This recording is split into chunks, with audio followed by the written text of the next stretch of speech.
Before we dive into today's journey, have you ever experienced something strange while out camping? Share your story in the comments below, and let's build this haven of eerie campfire tales together.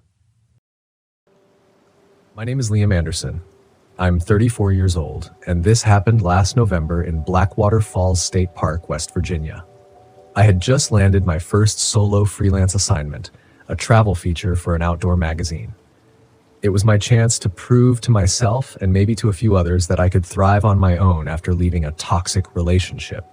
I didn't expect the park's breathtaking beauty to be marred by whispers of the past, or that those whispers would grow louder with each passing night.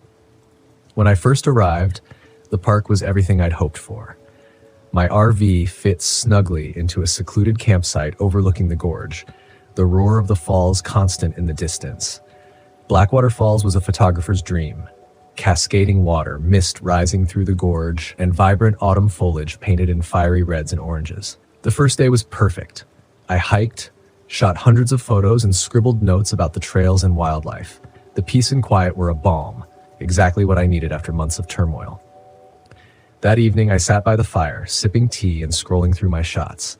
That's when I saw it for the first time. At the edge of one frame, a figure stood between two trees. It was a man, his clothes ragged and his face shadowed. I frowned, zooming in, but the details remained blurred. I didn't remember seeing anyone during my hike, and the figure hadn't appeared in any other photos. I shook it off as an optical illusion, probably a trick of light and shadows, and went to bed. But I couldn't shake the feeling that I wasn't alone. The second day brought strange encounters. I started the morning by stopping at the visitor center, hoping to get some local insight. The woman behind the counter, Maggie, was friendly but seemed to be watching me too closely. She eyed my camera gear and smiled knowingly. "Planning to photograph the falls?" she asked. "That's the idea," I replied. Maggie hesitated, her smile faltering. "Be careful around the falls, especially near dusk. The dead don't like company." I blinked, caught off guard. "Excuse me?" Before I could ask more, she turned to help another guest, leaving me with a vague unease. Later, on a trail to the falls, I ran into Gary, a park ranger. He was a tall, broad-shouldered man with a weathered face and a genial demeanor. As he gave me a quick overview of the park's history, I brought up Maggie's warning. He chuckled. "Oh, that's just local folklore. Back in the Civil War, there was a Confederate soldier who hid out in the gorge. They say he deserted his regiment and was hunted down near the falls. Some folks claim his spirit never left, but I've worked here for years and never seen a thing." I tried to laugh with him, but his words stayed with me. That evening, the first real sign of something unnatural occurred. I set up my tripod near the falls, hoping to capture the golden hour light. As I framed the shot, my breath caught. The air around me had turned frigid, my breath fogging in front of me despite the mild weather. My camera refused to focus, the lens shuddering as if something was blocking it. And then, faint but unmistakable, I heard whispers. I spun around expecting to see other hikers, but I was alone. The whispers grew louder, overlapping and indecipherable, like a crowd speaking just out of earshot. The unease became unbearable, and I packed up in a rush, leaving the falls as the last light of day faded. That night back at the RV, I reviewed the day's photos. Most were stunning. The falls bathed in warm golden light. But in 3 of them, the figure from the previous day appeared again. This time, he was closer, standing at the edge of the water. His face was clearer now, pale, gaunt, with dark hollows where his eyes should have been. And in the last photo, he was staring directly at the camera. I slammed my laptop shut and locked the RV door. The next morning, I debated cutting the trip short, but a part of me couldn't let it go. I'd always prided myself on being rational, and I wasn't going to let a few strange occurrences ruin my assignment. While hiking near the falls, I noticed an overgrown side trail. Curiosity tugged at me, and I followed it, ducking beneath low-hanging branches.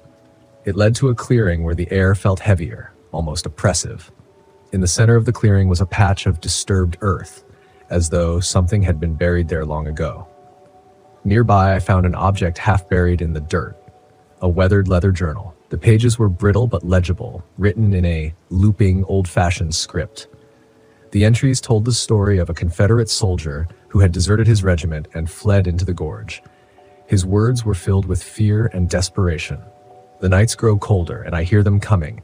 I cannot outrun my fate. The last entry read, "They will find me tonight. I will not see another sunrise." I closed the journal, my hands trembling. That evening, as the sun dipped below the horizon, the oppressive feeling returned. The RV's lights flickered and shadows danced across the walls, moving in ways that didn't match the firelight outside. And then I saw him. The soldier stood at the edge of the clearing, just beyond the firelight. He didn't move, didn't blink, but his hollow eyes locked onto mine. My chest tightened with fear as I realized he wasn't alone. Shadows emerged from the trees, darker and more twisted, their forms writhing like smoke. They whispered accusations, voices overlapping in a cacophony. "Traitor! Coward! You will not leave!" Panicking, I grabbed the journal and held it up. "Is this what you want?" I shouted. The soldier's expression shifted. Sadness, perhaps gratitude, and he gestured toward the disturbed earth I'd seen earlier. I understood. Clutching the journal, I ran back to the clearing. The shadows followed, their whispers growing louder, more insistent. My hands shook as I placed the journal on the grave and whispered a quiet prayer for peace. The air around me grew still.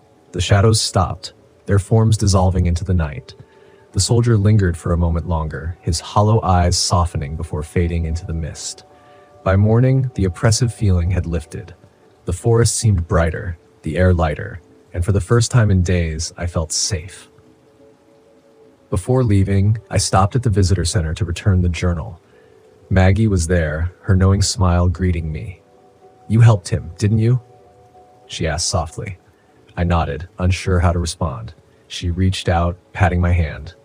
"He's free now. You did a good thing." As I drove away from Blackwater Falls, I realized the experience had changed me. I didn't have all the answers, but I no longer felt the weight of doubt and fear that had followed me into the park. Sometimes the past lingers in ways we can't explain, and sometimes all it takes to move forward is to lay it to rest. Before we dive into the next exciting story, drop a comment below and let me know, what time is it where you're watching from? I'm curious to see where everyone's tuning in from around the world. I always thought the vastness of the desert would calm me. It's what I needed after everything that had happened at work. The constant pressure, the unrelenting deadlines, the suffocating feeling of being boxed into the same routine. I planned the trip to Big Bend National Park months ago, thinking a week away from it all would clear my head. Solitude in the desert seemed like the perfect way to hit the reset button. I'd heard the stories, of course, rumors of spiritual significance, whispered legends passed down by native tribes, but I'd never put much stock in that kind of thing. They were just stories, right? I was wrong. Big Bend is a place where the land meets the sky in such a dramatic way that it's almost unnerving. The sun bakes the earth by day, and at night, the stars stretch endlessly, a canopy of light over the barren landscape. The silence is deafening, and out here, far away from everything, it feels like the world is holding its breath. I arrived at the park late in the afternoon, the sun already beginning to dip behind the distant Chisos Mountains. My plan was simple: hike the trail to the window, a spot famous for its breathtaking sunset views. I'd set up camp, spend the night there, and continue deeper into the wilderness the next day. A week alone, away from the noise of civilization, I'd been craving this. Everything seemed perfect at first. The air was dry and warm, the trail rugged but manageable, and my gear was top-notch, a mix of high-end camping equipment and essentials I'd collected over the years. I felt prepared, confident, ready to let the desert cleanse my mind. But that feeling didn't last. By the time I reached my campsite, I noticed my GPS was flickering, the signal coming and going without explanation. I chalked it up to a glitch. Maybe the battery was low, though I had checked it before I left. Then my phone started to act strange. The battery, which had been at 80% when I arrived, drained rapidly, dropping to 20% in just a few minutes. No big deal, I thought. I wasn't here to use my phone. After all, this was supposed to be my escape from technology. As I set up my tent, the sun dipped below the horizon and the cold winds swept through the canyon. I hadn't expected the temperature to drop so quickly, and I fumbled through my pack for my jacket. My hands were shaking, and I wasn't sure if it was from the cold or something else. That's when I heard it, the first sign that something wasn't right. It was faint at first, just a whisper carried on the wind, so soft I thought I imagined it. But then it came again, rhythmic, almost like chanting, echoing through the canyon. I paused, holding my breath, straining to hear. There was nothing, just the sound of the wind. "Get it together, Tyler," I muttered to myself. I was overthinking things again, the wind through the rocks, that's all it was. My mind playing tricks on me, feeding into my anxieties like it always did. I finished setting up camp and tried to relax, but the uneasy feeling wouldn't leave me. The silence was oppressive, heavy, as if the desert itself was waiting for something. I tried to brush it off. I was just tired, exhausted, really. That night, as I lay in my tent, the whispers returned, louder this time, clearer. It wasn't the wind. It was something else, something real. The whispers grew, surrounding me, coming from every direction. They weren't in English, not even Spanish. It was an ancient language, guttural and rhythmic, like a chant I couldn't understand. I sat up in my sleeping bag, my heart racing. I reached for my flashlight, but when I clicked it on, the beam sputtered and died. My hands fumbled in the darkness, searching for my backup lantern. When I found it, I clicked it on, flooding the tent with light, but the whispers didn't stop. They only seemed to get closer. I tried to stay calm, telling myself it was just my imagination, but deep down I knew something was wrong. This wasn't just anxiety. Something was out there. I stepped outside. The cold air hit me like a slap to the face. The fire I'd built earlier had long since died down to embers. I looked around, scanning the landscape with my lantern. That's when I saw it. The small stone cairns, dozens of them, scattered around the edges of my campsite like tiny tombstones. They hadn't been there when I set up camp. I was sure of it. A chill ran down my spine. Someone had been here. Or something. My mind raced. Could it have been other hikers? A prank, maybe? But the trail had been empty when I arrived, and this was an isolated spot. No one would have come this far just to mess with me. The whispers grew louder, more insistent. My hands were shaking as I backed toward my tent, the beam of my lantern swinging wildly across the ground. Then, out of the corner of my eye, I saw a movement. A shadow, just at the edge of the light, darting between the rocks. It was too fast to be human. My heart pounded in my chest as I swung the lantern around, trying to catch another glimpse, but there was nothing. Just the empty desert. I bolted back into my tent, zipping it shut behind me, as if that thin layer of nylon could protect me from whatever was out there. I sat there, gripping the lantern, listening to the whispers fade into the distance. I didn't sleep that night. Every noise made my heart jump. Every gust of wind felt like something moving just outside. By morning, the whispers were gone, but the unease lingered. I packed up camp, deciding to cut my trip short. I'd head back to the trailhead, call it a failure, and go home. There was no shame in that. But as I started hiking back, something was off. The trail didn't look right. The landmarks, the rock formations, they weren't where they should have been. I pulled out my map, trying to orient myself, but nothing matched. It was like the land itself had shifted overnight. I checked my GPS, but the screen was blank, dead. My phone, too, had lost all power. Panic set in. I was lost, completely, utterly lost in the middle of the desert. I forced myself to stay calm, to breathe. I could find my way back. I just retraced my steps. But no matter how far I walked, the landscape seemed to warp around me, twisting into unfamiliar shapes. My footprints, which should have been visible in the sand, were gone, erased, as if I'd never walked that way at all. The sun climbed higher in the sky, beating down on me, but the cold from the night before hadn't left. It clung to me, seeping into my bones. And then I saw it again. The shadow. It was further away this time, just a dark figure standing on the ridge, watching me. I froze, my breath catching in my throat. It was tall, impossibly tall and thin. I couldn't make out any features, just its silhouette against the sky. It didn't move. It didn't come closer. It just stood there, watching. I didn't know what it was, but I knew I had to get away from it. I turned and ran, my legs burning as I scrambled over the rocks, my pack bouncing against my back. But no matter how far I ran, the figure was always there, always just at the edge of my vision, standing still, waiting. My mind raced with the legends I'd read before the trip. Stories of La Malahora, the evil hour, a spirit that lured travelers to their doom. It was said to appear just before tragedy struck, a warning of death.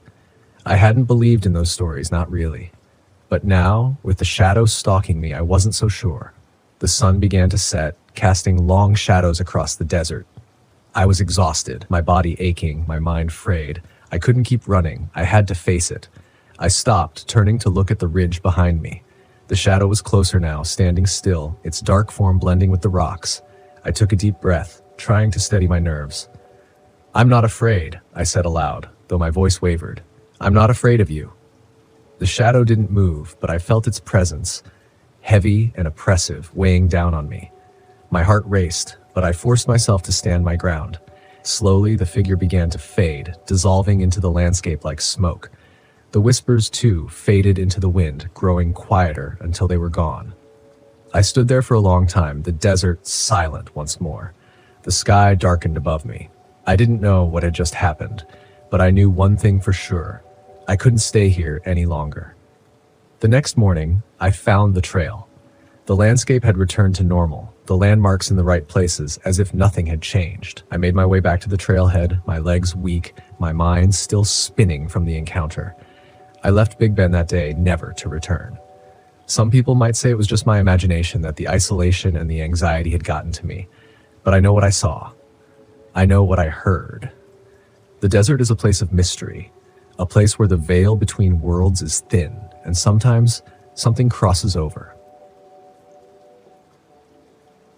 My name is Noah Bennett, and I was 32 years old when this happened in the fall of 2023. I've always been a skeptic. Science, facts, logic. That's my religion. Ghost stories and urban legends, they're just entertainment, a way for people to make sense of what they can't explain. At least, that's what I thought before that weekend in Dolly Sods. It was supposed to be a routine backpacking trip, just me, my best friend Chris, and his girlfriend Lila. Chris and I had been hiking together since college, and while Lila was newer to the group, she was no rookie. She'd done some Appalachian Trail sections and could hold her own. The plan was simple: 3 days in Dolly Sods wilderness, a rugged stretch of land in West Virginia known for its otherworldly landscapes. Chris had picked it after reading about its haunted reputation. I rolled my eyes but agreed. It would be a good story for him to tell over beers. We set off on a Friday morning, our packs heavy with gear, water, and food. The first few hours were uneventful. The air was crisp, the trail well-marked, and the scenery stunning. Lila walked a few paces ahead, her long braids swinging as she stopped every so often to snap photos. Chris was his usual self, cracking jokes about the ghosts watching us. "You think Casper's going to show up and roast marshmallows with us?" he said, nudging my arm. "More like Bigfoot," I replied. "Hope you packed extra jerky."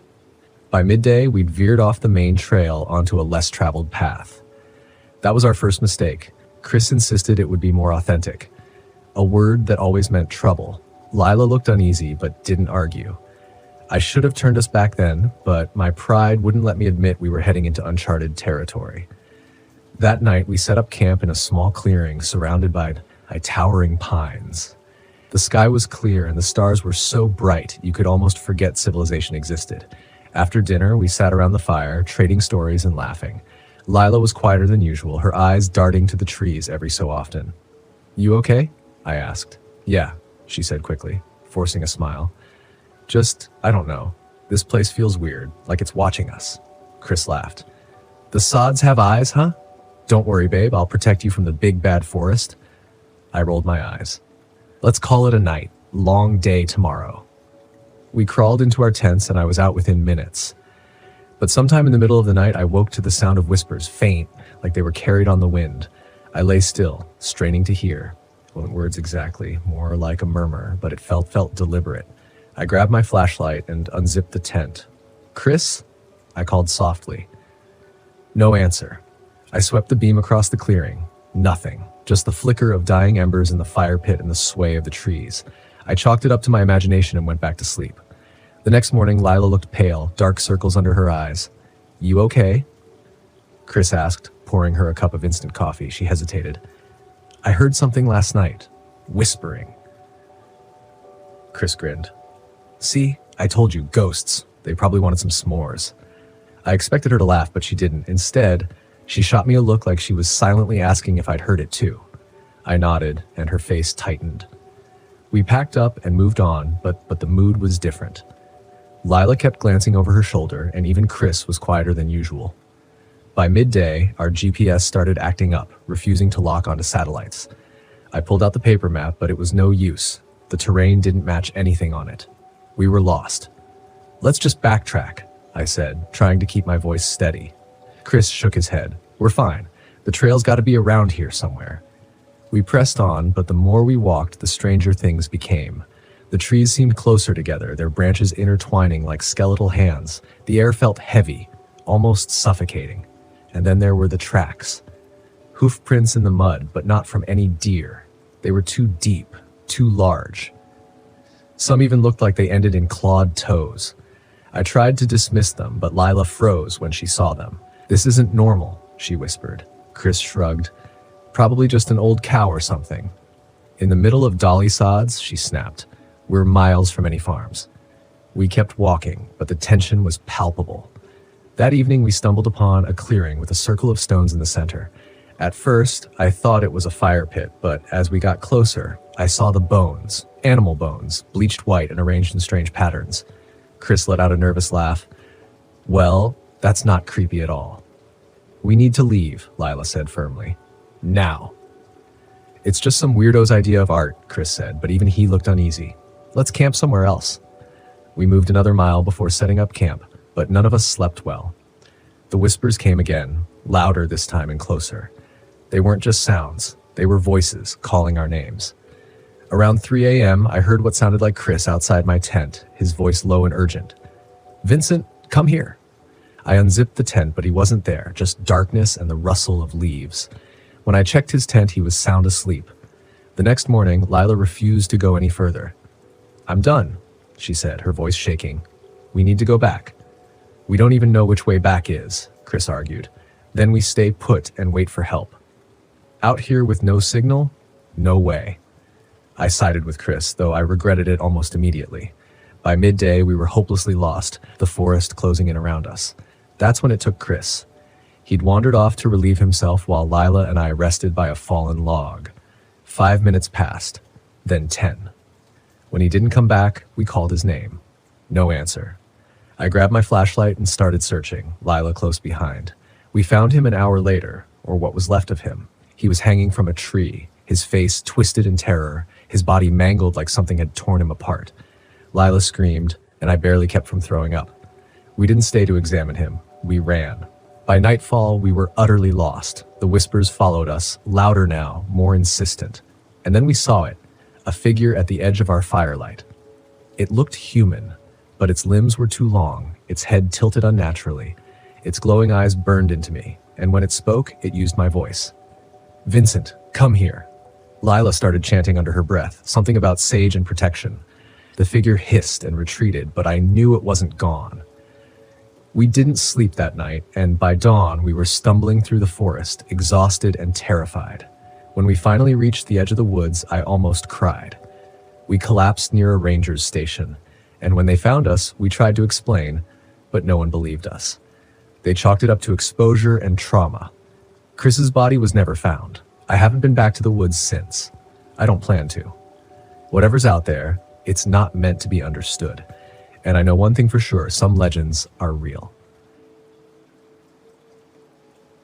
My name is Ethan Carter. I'm 37, a retired firefighter, and this happened in Seneca Creek backcountry, West Virginia, a year after I lost my wife, Emily. I planned the trip hoping to find peace or at least distraction in nature. What I found was something I can never forget. It started as a simple RV camping trip, my first time alone. Emily and I had always loved the outdoors, and this seemed like a way to reconnect with that part of my life. Seneca Creek, with its waterfalls and isolation, felt like the perfect place to be alone with my thoughts. I told myself the solitude would help, that it was what I needed. I wasn't ready for what came next. The drive into the backcountry was uneventful. The gravel road leading to the campsite felt endless, hemmed in by towering trees that cast long shadows even in the midday sun. I stopped at a small gas station near the turnoff, where an older woman named Marlene ran the counter. "You're heading into Seneca Creek?" she asked as I paid for firewood and a few snacks. I nodded. "Yeah, just me and the RV." Marlene gave me a strange look, her hand pausing over the register. "Be careful out there," she said, her voice low. "These woods aren't always kind to those traveling alone." I wanted to ask what she meant, but she turned away to help another customer. Her words lingered in my mind as I drove the final stretch. The campsite by Judy Springs was everything I'd hoped for: quiet, picturesque, and completely isolated. I parked the RV near the creek, the sound of rushing water a soothing backdrop as I unpacked. That first night, I sat by the fire, sipping coffee and staring at the stars. For the first time in months, I felt calm. The first sign that something wasn't right came the next evening. The day had been perfect. I hiked to Seneca Falls, taking photos and jotting notes in a journal I'd started since Emily's death. I even smiled a few times, thinking about how much she would have loved the view.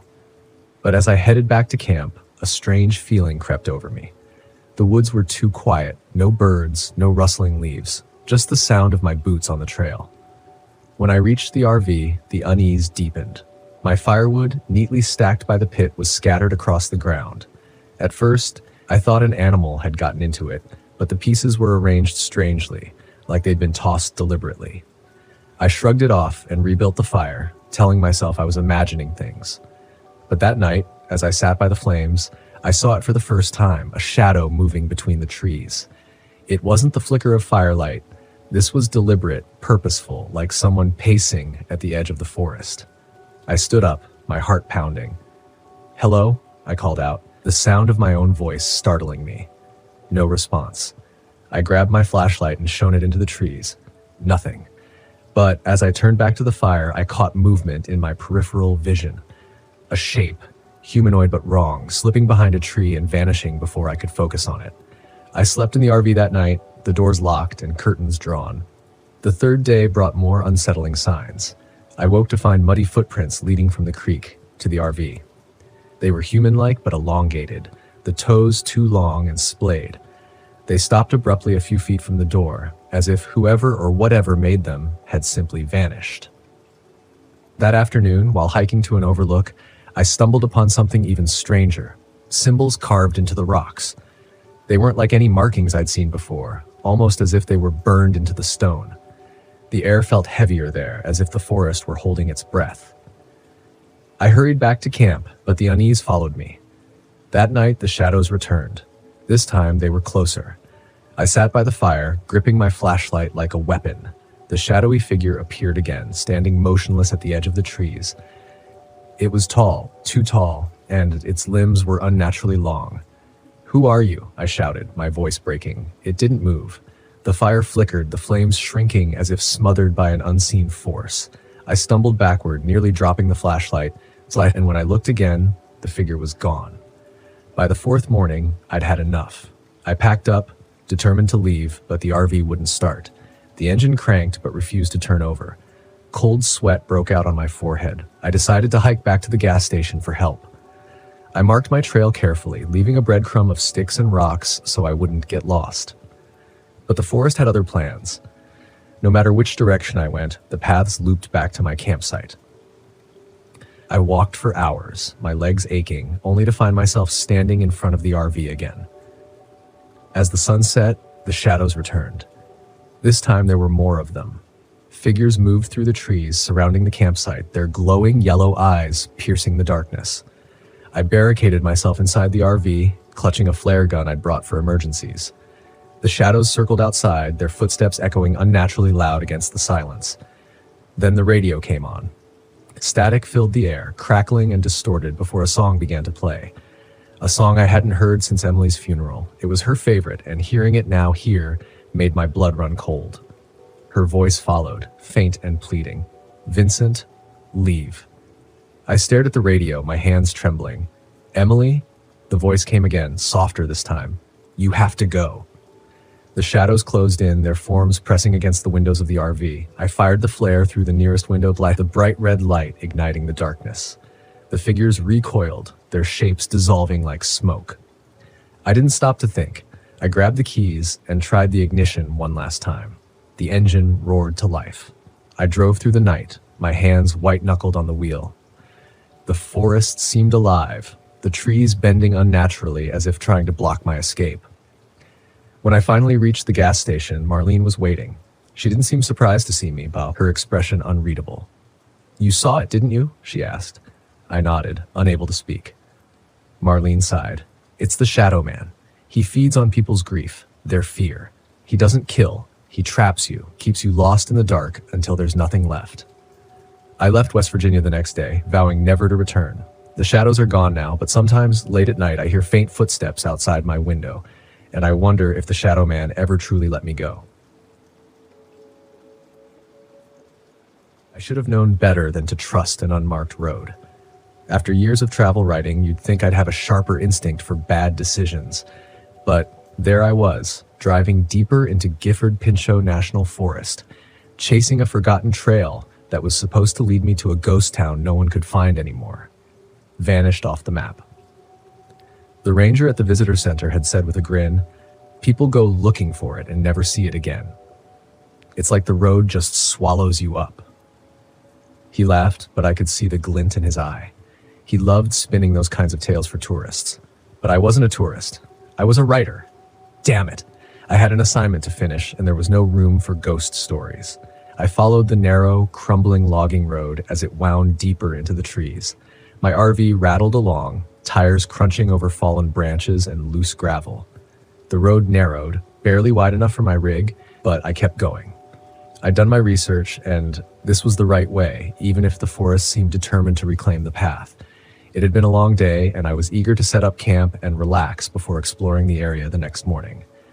The farther I went, the thicker the trees grew, their branches knitting together overhead, blotting out the late afternoon sun. My GPS had long since lost signal, but I didn't need it. I was prepared. I had maps. I was confident I didn't get lost easily. But as I rounded the last bend in the road, something changed. The sky had been clear earlier, but a dense fog was rolling in now, thick and fast. I could barely see 10 feet in front of me. The road, which had been clear just moments ago, seemed to dissolve into a gray blur. I slowed to a crawl, squinting through the windshield. Just up ahead, a small clearing appeared through the mist. It wasn't much, but it was enough room for me to park the RV. I didn't have many other options. I pulled in, killed the engine, and stepped outside. The fog clung to everything, making the air feel damp and cold. It shouldn't have been this cold, not in early fall. The chill crept into my bones, but I pushed it aside and started setting up camp.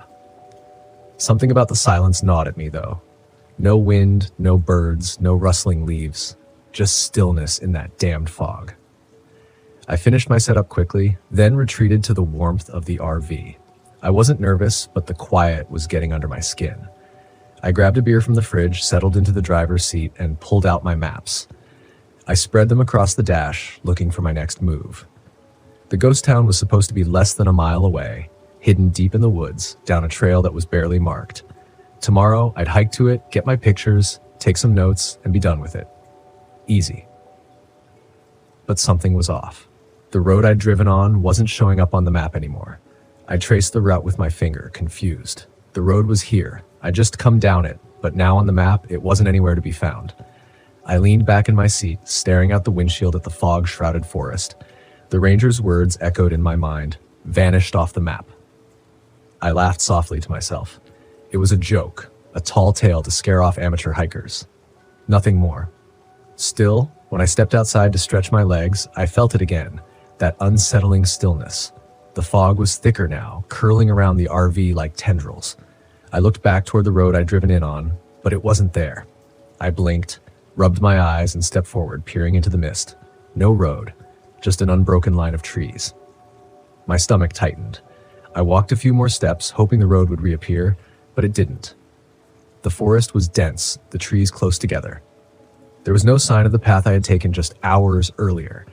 It was as if it had been swallowed whole. I jogged back to the RV, heart racing now.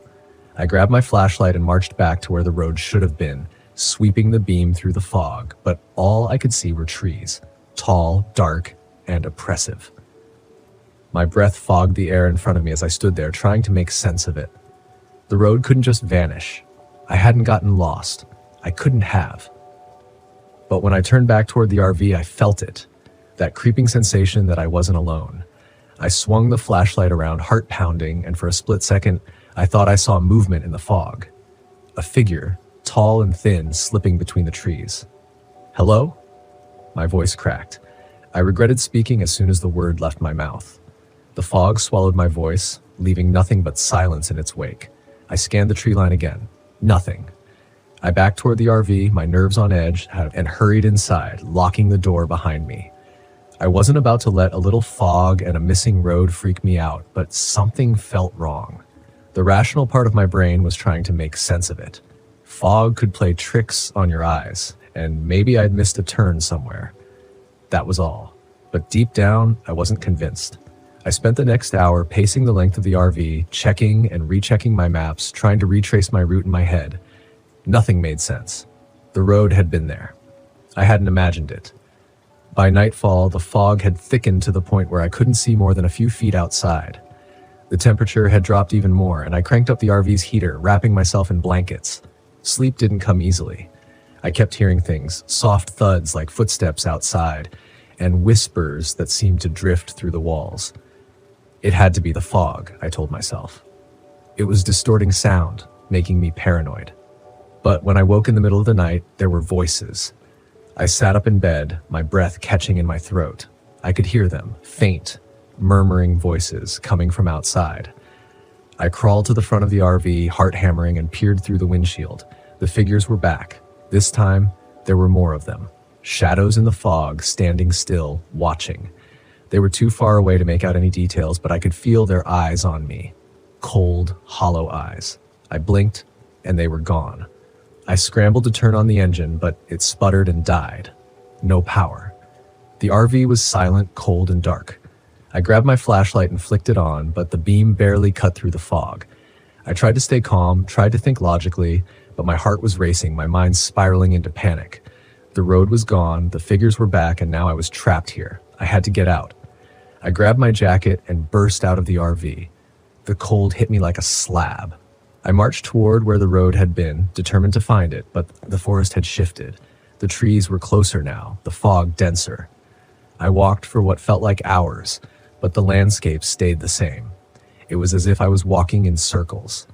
No matter which way I turned, I kept ending up back at the RV. I could hear the voices again, closer now. They echoed through the fog, indistinct and ghostly. My flashlight flickered, and the shadows appeared again, closer this time, standing just beyond the beam of light. I ran back to the RV, slamming the door behind me, my chest heaving. The figures were out there, circling me, waiting. I don't know how long I sat there, clutching the flashlight, waiting for something to happen. The fog pressed against the windows, and the shadows loomed outside, never coming closer, but never leaving. Morning came, though I could barely tell. The fog hadn't lifted, and the road was still gone. I tried the engine again, and this time it roared to life. Relief washed over me, but it was fleeting. I turned the RV around, driving slowly back the way I had come. If the road was there, I couldn't see it. All I could do was follow the same path I'd taken before, hoping it would lead me out. But it didn't. The road stretched out endlessly in front of me, a straight line through the fog leading nowhere. And as I drove, I realized with sinking dread that I was still trapped. The road hadn't taken me anywhere. I was driving in circles, and the figures were still there, watching, waiting. They had me now. The vanishing road wasn't just a story. It was real, and I wasn't getting out. My name is James Dalton, and back in 2007, I was camped out in my RV at Devil's River State Natural Area in Texas. The irony wasn't lost on me, camping at a place called Devil's River. But the spot had rave reviews from folks who swore it was the best place to get away from the world. At the time, getting away was exactly what I needed. Just me, my secondhand RV, and no one around to bother me. I'd come down after my business took a hit, figuring some solitude would straighten me out. Give me time to think, like people say. Now, if you've never been to Devil's River, picture this. Miles of desert scrub, dusty as you can imagine, with narrow paths winding through thorny mesquite and juniper trees. The river itself is cold and clear, carved through canyons with cliffs jutting up on either side, giving the area this closed-in, almost claustrophobic feel. You're out there, and it feels like the rest of the world doesn't exist. So, I'm about 3 days into my little retreat when things get strange. Now, I'm not one for superstitions or spooking myself, but the first night, I heard some noises outside my RV. I chalked it up to animals, coyotes or raccoons, maybe. There were these quiet, shuffling sounds, like something dragging along the ground, but I ignored it, thinking it was probably just the wind. On the second night, I heard something again, only this time it was closer. There was a light scraping against the side of the RV. It sounded almost deliberate, like someone running a stick along the metal siding. I grabbed a flashlight, flicked it on, and looked out the window. Nothing. Just the scrub bushes and the dark stretch of riverbank. But I could feel something out there, just beyond the reach of the light. I laughed it off, maybe a little too loudly, trying to convince myself that I was imagining things. But I knew something was off. Day 3, I decided to go for a hike down the river trail to shake off whatever jitters I had picked up. I'm walking along, minding my own business, when I spot this old abandoned campsite tucked back in the trees. There was a tent, half collapsed, with bits of clothing scattered around and a rusty bent knife lying in the dirt. Now, I'm no detective, but even I could tell something didn't sit right. It looked like whoever was here left in a real hurry. But that knife, that caught my attention.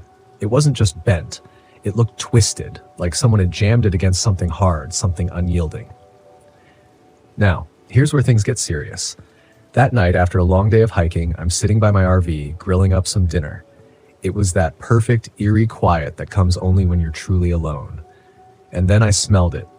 A sharp, sour stench that hit me out of nowhere, like rotting meat mixed with damp soil. I glanced around, but there was nothing in sight, just the darkening desert. Figuring some animal had met an unfortunate end nearby, I shrugged it off. But when I stepped back inside the RV, that smell hit me full force. It was like it had seeped into the walls. I threw open the windows thinking maybe it would clear out, but that only made it worse. And that's when I heard it. A faint, muffled groaning sound coming from right under my RV. I'll admit it, I froze. My heart was pounding, my hands slick on the flashlight as I bent down, shining the beam underneath. And there it was. A filthy, pale figure lying on the ground, half hidden in the shadows. His clothes were in tatters, and he was muttering to himself, something I couldn't quite make out. His face was a mess, crusted with dirt, and his hands were bloody, like he'd been dragging himself along the ground. I managed to get a grip and shouted, "Hey, what the hell are you doing here?" He looked up, his face blank, like he didn't even register I was mine. I was there. Then he started laughing, a low, humorless laugh that sounded like it was scraping out of his throat. "You're next," he said, voice slurred like he was in a daze. "Next for what?" I asked, trying to keep my voice steady. But he just kept muttering to himself, a string of words that sounded like nonsense, broken up by bouts of laughter. At this point, I was ready to pack up and hightail it out of there, but he reached up, grabbing the side of the RV with one hand, and heaved himself to his feet. I took a step back, thinking I'd keep my distance, but he lunged forward faster than I expected. His other hand swung up, and I realized he was holding that twisted knife I'd seen earlier. It was like the air itself froze. He was muttering something about purging the filth, words that made my skin crawl. I was stuck, backed against the RV with nowhere to go as he came closer, his eyes unfocused, but full of this sick determination. That's when I remembered the grill fork I'd left sitting on the picnic table. I grabbed it, clutching it like my life depended on it, and believe me, it did. He lunged again, slashing with that twisted knife, but I managed to dodge. The knife grazed past my arm. I jammed the grill fork forward, catching him in the side, and he let out a strangled grunt, staggering back. He looked down at the fork sticking out of him, his face twisting into this grotesque smile. "You're filth too," he rasped, pulling the fork out like it was nothing. Blood started pouring down his side, but he didn't seem to care. We were locked in this sick game of cat and mouse around the RV, me with my grill fork, him with that mangled knife. He came at me again, and this time I managed to knock the knife out of his hand, sending it skittering under the RV. He didn't even flinch, just lunged forward with both hands, trying to choke me. I was fighting for air, pushing against him with everything I had, when I saw headlights, another camper pulling in down the trail. In the split second he was distracted, I swung the grill fork as hard as I could, catching him across the face. He staggered back, stunned, and I took the chance to shove him off me and ran toward the other camper's headlights, yelling for help. The driver jumped out, seeing the blood on my arm and the crazed look in my eyes. I don't even remember what I said, but he called the cops immediately. They found the guy lying in a heap next to my RV, unconscious from blood loss. Turns out, he was an escaped convict, a psycho with a history of violent attacks. The next morning, after the cops cleared out, I took a good look around that abandoned campsite again. Buried under some rocks near where I found the knife were bones, human bones, picked clean and brittle. They figured he'd been hiding out there for weeks, surviving on whatever he could catch, animal or otherwise. I left Devil's River that day, making one last stop at a diner to shake off the adrenaline. When the waitress asked where I'd come from, I just said, Devil's River. And she laughed, like I was telling a joke. My name is Lucas Everett, and I was 33 when this happened. It was early May 2024, and I had just finished a grueling 6-month contract as a travel nurse in Baltimore. The job had been brutal, long shifts, heartbreaking cases, and one patient I couldn't save no matter how hard I tried. His face still lingered in my mind, and I needed space to breathe. That's why I bought the RV. I had no plan except to drive, park somewhere beautiful, and let the quiet heal me. That's how I ended up at Sakika Creek near Smoko Canyon, West Virginia. The locals called it Devil's Gorge, but I didn't care about the name. I cared about the view. The pull-off was perfect, isolated and perched right on the edge of the gorge. The air was cool and smelled of pine, and the canyon spread out below me in jagged cliffs and swirling mist. I parked my RV, stepped out, and just stood there, letting the silence soak into my bones. I felt a glimmer of peace for the first time in months. My plan was simple: hike, take some photos, and not think about anything for a while. I grabbed my camera and followed a faint trail along the edge of the gorge. The path wound through dense trees, their branches forming a canopy so thick it felt like dusk even though it was mid-afternoon. That's when I found it. The stone altar was tucked into a hollow half hidden by vines and moss. It looked ancient, weathered, and wrong. There was something unnatural about its placement, like it didn't belong here. Carved into its surface was the word malum, Latin for evil, I said. I felt a chill that had nothing to do with the temperature, but I couldn't stop myself from snapping a photo. It was eerie and beautiful in its own way, and I knew it would make a great addition to my collection. I was just turning to leave when I heard it. A whisper, faint and raspy, like dry leaves brushing together. Leave. I froze, staring into the trees, but there was no one there. My pulse quickened as I backed away from the altar, stumbling a little on the uneven ground. I told myself it was just the wind. It had to be the wind. That night, the wind came back. I was editing photos in the RV when I heard it, a soft scratching sound like claws against metal. My stomach clenched as I turned off the lights, peering through the window. The moon cast long shadows across the ground, but there was nothing there. I stepped outside, armed with my flashlight, and saw the marks, claw-like scratches raked down the side of the RV. A surge of adrenaline shot through me as I swung the flashlight toward the trees, half expecting to see an animal, a bear, maybe. But the forest was still. Too still. No rustling leaves, no chirping insects, just silence. My breath fogged in the cold air, and I realized I was trembling. Probably just a raccoon, I muttered, but I didn't believe it. The next morning, I told myself I was overreacting. The scratches were weird, sure, but it was the middle of the woods. Animals did strange things. I packed a lunch and decided to hike deeper into the canyon. Maybe I'd find a new trail, something to distract me. The gorge was stunning, its cliffs rising like jagged teeth on either side. The air felt heavy, as if the canyon was holding its breath, but I pushed forward. That's when I started noticing them, symbols. They were carved into the trees and scratched into the dirt, strange and unfamiliar. At first, I thought they were just graffiti, but they didn't look like anything I'd seen before. They made my skin crawl. The trail led me to a dead end, a sheer drop into the gorge below. As I turned to head back, I heard it again, the whisper.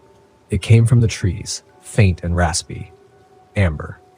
I froze. My name. It had whispered my name. I practically ran back to the RV, my heart pounding in my chest. When I got inside, I locked the doors and pulled down the blinds, telling myself I was being paranoid. But the fear wouldn't leave me. It sat heavy in my stomach, coiling tighter with every hour that passed. That night, I woke to something worse. It started with the whispers, soft and insistent, coming from all directions. Then came the knocking. Tap, tap, tap, on the windows, on the door, on the walls. I grabbed my flashlight and shone it out the window, but the light only seemed to make the shadows move. And then I saw her.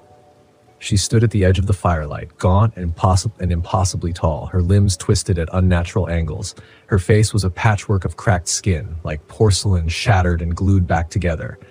And her eyes, black, empty voids, locked onto mine. The whisper turned into a scream, piercing and relentless, and I stumbled back, clutching my ears. When I looked again, she was gone. The next day, I tried to leave. I packed everything as fast as I could, desperate to put miles between me and the gorge. But the RV wouldn't start. The engine sputtered and died, no matter how many times I turned the key. I grabbed my pack and started walking, following the road back to the main highway. But every time I thought I was making progress, the path looped back to the gorge. It was impossible, like the forest was twisting itself around me.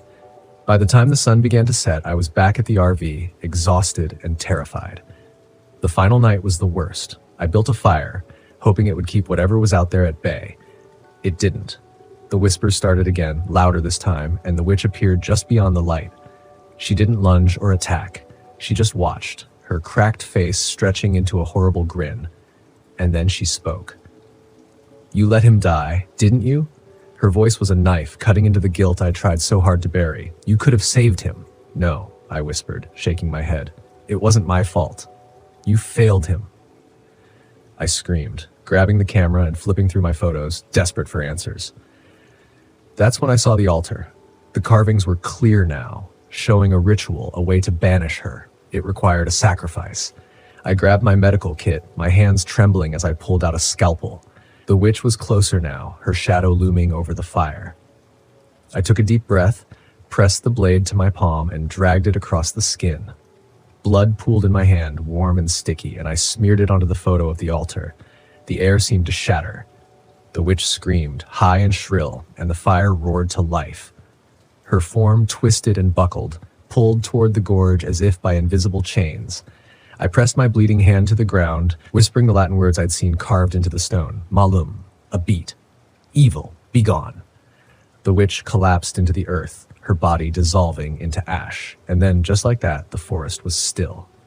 When the sun rose, the RV started without a problem. I drove until I hit the highway, not daring to look back. The photos I took in the gorge were corrupted, every one of them except for one. It showed the witch standing in the shadows, watching me. I deleted it. I haven't camped alone since. The mist rolled in quicker than I'd expected, but I didn't mind. I loved the fog, loved the way it muted everything, softened the edges of the world, made it all feel a little more mysterious. It was perfect for my project. Whispers of the Wild was going to be my best work yet. I could feel it after everything I'd been through in the past year, hell, in the past month. This was the reset I needed. Just me, my camera, and the Smoky Mountains.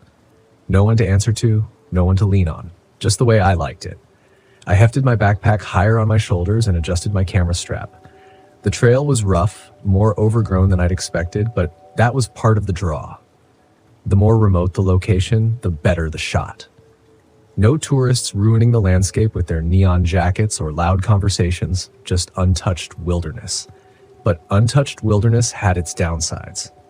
My camera had been acting up since I'd arrived. I'd missed some great shots because of it. Fog rolling over the peaks, a hawk perched on a branch just feet away. But I told myself I didn't care. This trip wasn't about getting everything right. It was about getting away. I paused to catch my breath and set the camera down on a fallen log. The lens fogged up almost instantly in the damp air, and when I wiped it off with the corner of my jacket, I realized I'd smeared dirt across it. Typical. "Come on," I muttered, digging into my bag for a lens cloth.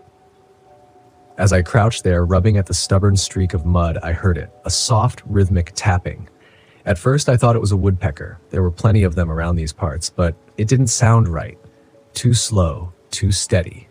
Tap, pause, tap, pause. I looked up, but the fog was thickening, swallowing the trees just a few yards ahead of me. The tapping stopped. I told myself it was just a branch knocking against a tree in the wind. I wasn't scared of being out here alone. In fact, I preferred it. No one to distract me, no one to get in my head. Still, the silence that followed felt too quiet, like something was waiting. I shoved the lens cloth back into my pack and stood up, forcing myself to move on. I had a campsite to reach before dark, and I wasn't about to get spooked by a weird noise, at least not this early in the trip. The fog never really lifted by the time I reached the clearing where I planned to camp. It was so thick I could barely see 10 feet in any direction. I set up my tent quickly, more out of habit than anything else, though I couldn't shake the feeling of eyes on me. I wasn't sure why. There was no one around, no animals scurrying through the underbrush, not even a bird call to break the stillness.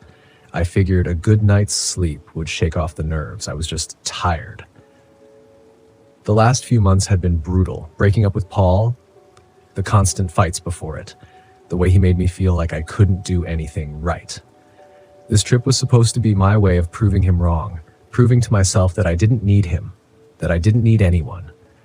But the anxiety crept up on me anyway, a tight knot in my chest as I lay in my sleeping bag, staring up at the ceiling of my tent.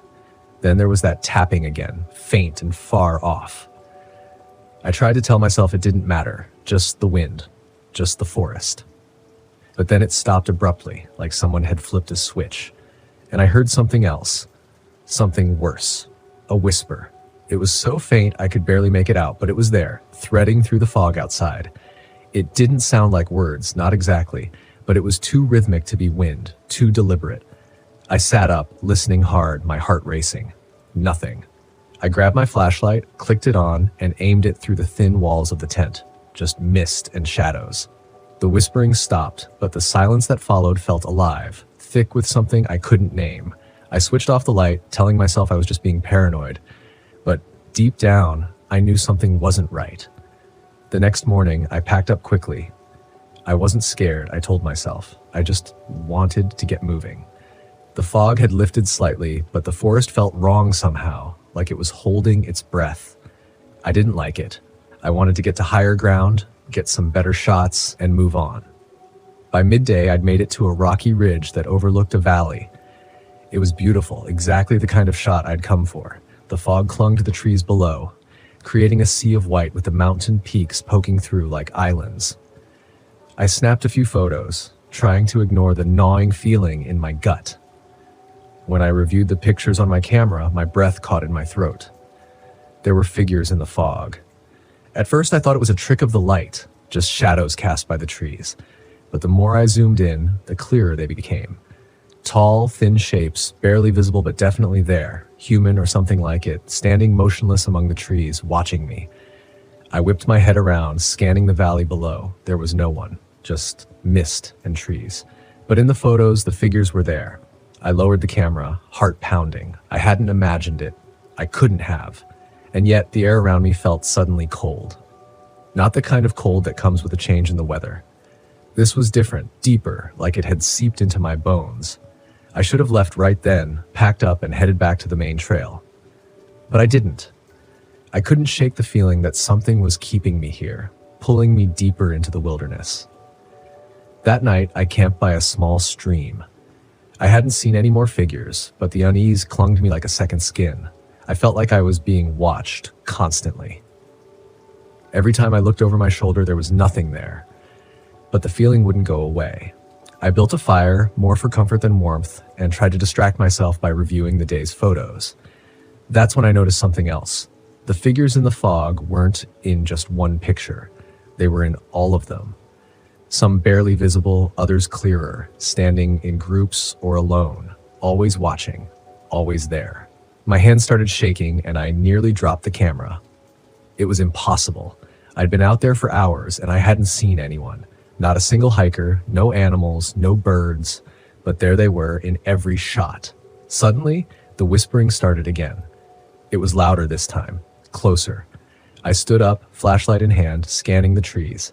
The beam of light cut through the mist, but I couldn't see anything. Still, the whispering grew louder, like it was circling me, coming from all directions at once. You shouldn't be here. That's what it sounded like, a woman's voice, soft but firm, blending with the rustling leaves and flowing water. It wasn't clear, not exactly, but the meaning was clear. I wasn't welcome. I swallowed hard, my heart pounding in my chest, and back toward the tent. The whispering followed me, growing sharper, angrier. My flashlight flickered, and for a brief second I saw her.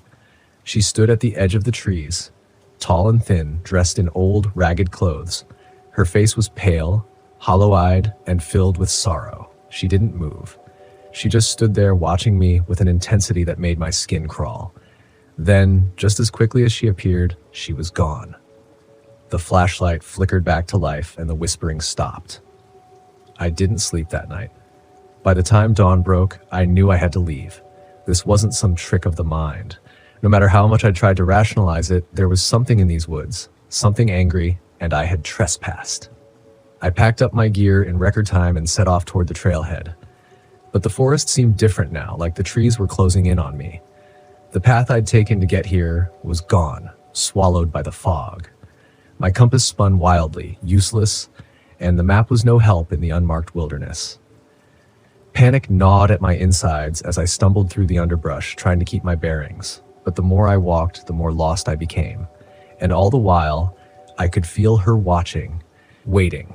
The whispering started again as I crossed a small clearing, louder this time, angrier.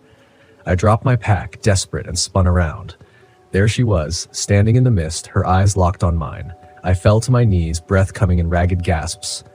"I'm sorry," I whispered, though my voice was barely audible over the growing wind. "I didn't mean to." Her expression softened just slightly, and for the first time I felt something other than fear. She wasn't just angry. She was in pain. "I'm sorry," I repeated, louder this time. "I shouldn't be here. I didn't know."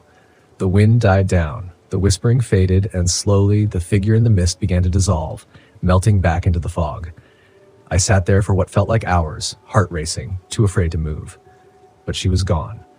The air felt lighter, the forest less oppressive. When I finally stood, I saw it. Small, barely visible in the fog, a stone, hidden among the trees, a grave, long forgotten, buried deep in the wilderness. I didn't touch it. I didn't even get close. I just stood there for a moment, paying my respects to the spirit I'd disturbed. Then, without looking back, I turned and walked away. I made it out of the Smokies that day, but the images, the figures in the fog, the woman's sorrowful eyes, followed me. I never published the photos from that trip. Some things I realized weren't meant to be captured.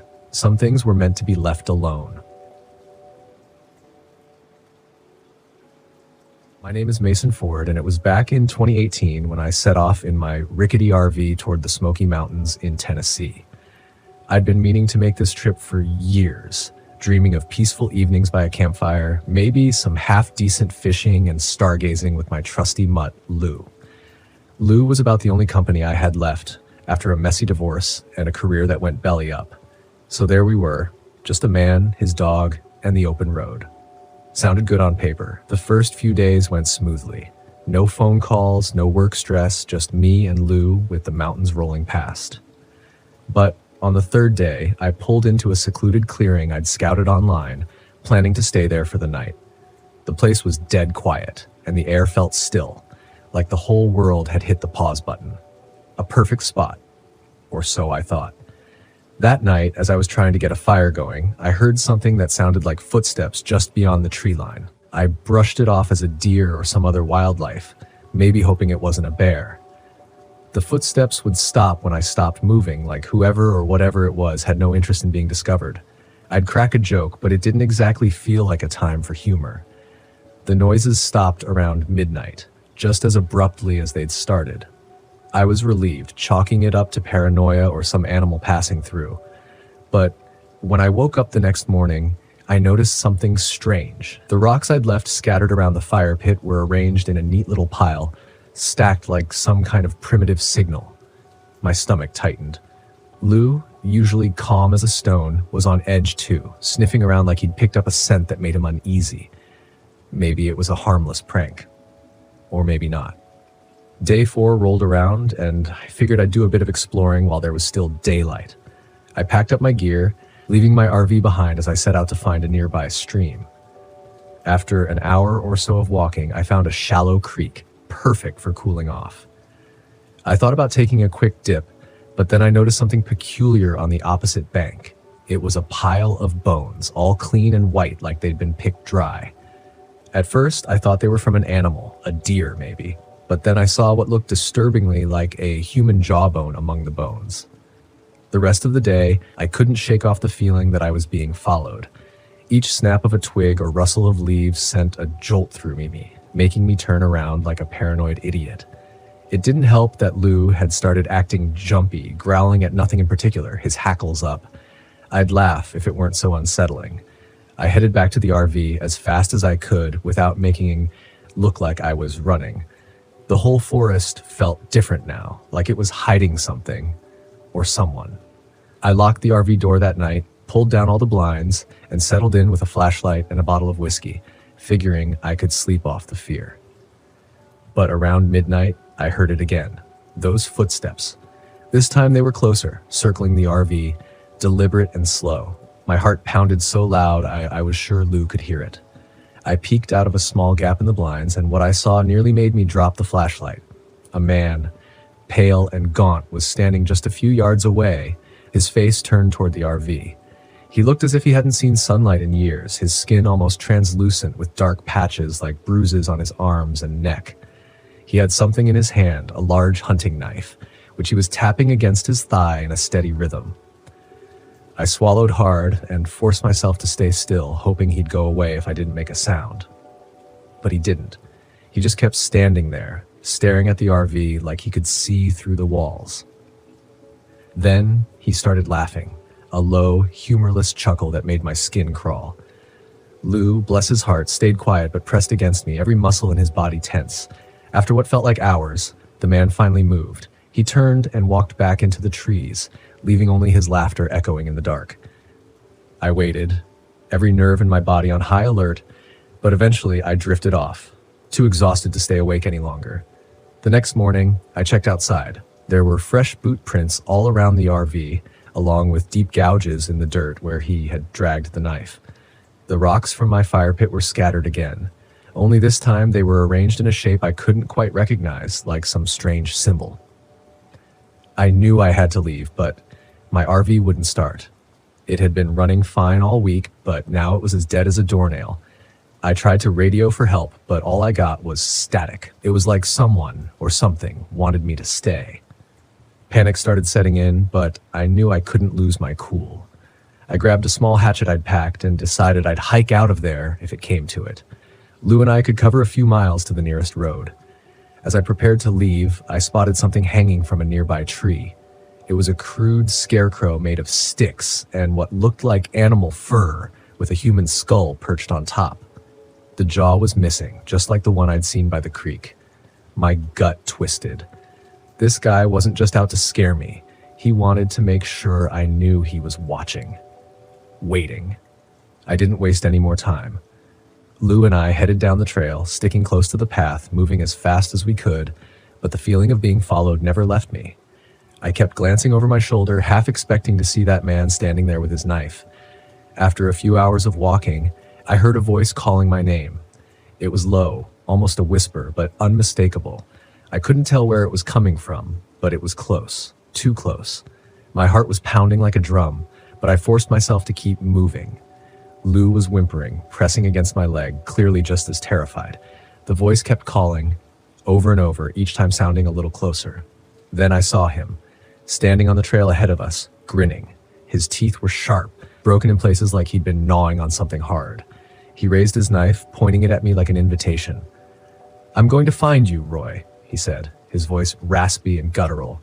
"Ain't no one coming to save you." I swung my hatchet, keeping him at bay, and backed away, my heart hammering. He didn't flinch. He just stood there, grinning like he enjoyed the fear in my eyes. Then he lunged, and I swung the hatchet hard, hearing a sickening crunch as it connected with his shoulder. He let out a low, guttural scream but didn't stop. He kept coming, even with blood pouring down his arm. I ran, pulling Lou with me, not looking back until we reached the edge of the clearing where the RV was parked. I could still hear his laughter echoing through the trees, fading as I reached the vehicle. Miraculously, the RV started up on the first try, as if it had been waiting for me. I didn't look back. I didn't want to see if he was standing there, watching as I drove away. I floored it, heading straight for the nearest town, not stopping until I was miles away. When I finally reached a gas station, I stumbled out, barely able to speak. The attendant took one look at me and called the cops. A few hours later, after I'd calmed down enough to explain what happened, they sent out a search party. They didn't find him, just the remains of that makeshift scarecrow and the symbols etched into the dirt. They told me he was probably some local recluse, maybe a deranged survivalist who'd gone off the grid. But the look in their eyes told me they didn't believe that. Not really. Last I heard, they found another body near that campsite. A missing hiker who'd been out there a few months before. His jawbone was missing too.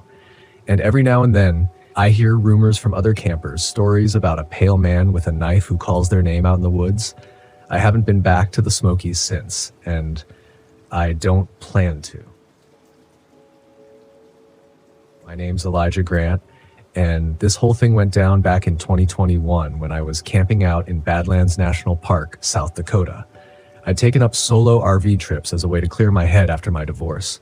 Something about the quiet of the open land and rugged terrain helped me reset. I had my old 92 camper and enough coffee to last me a week. I'd parked just shy of the White River overlook for a few days' stay, surrounded by the stark, jagged rock formations that stretched as far as the eye could see. I was there for peace, solitude, and, if I was lucky, a little self-reflection. I'd come alone and didn't expect much company. By the third night, I was settled in for an early sleep after a long hike. I had my windows cracked just a bit for the breeze when I heard it, laughter. I mean, sure, people camp out here, but this was late, and it was strange. Not your usual campfire banter, but more like a mocking cackle that cut through the silence. I ignored it, figuring it was just some folks winding down from a long day, though the echo of that laughter felt out of place. About an hour later, I woke up again. The laughter was still there, but closer now. I squinted through the window, expecting to see a few headlamps in the distance, but there was nothing. Just that laugh echoing in the darkness.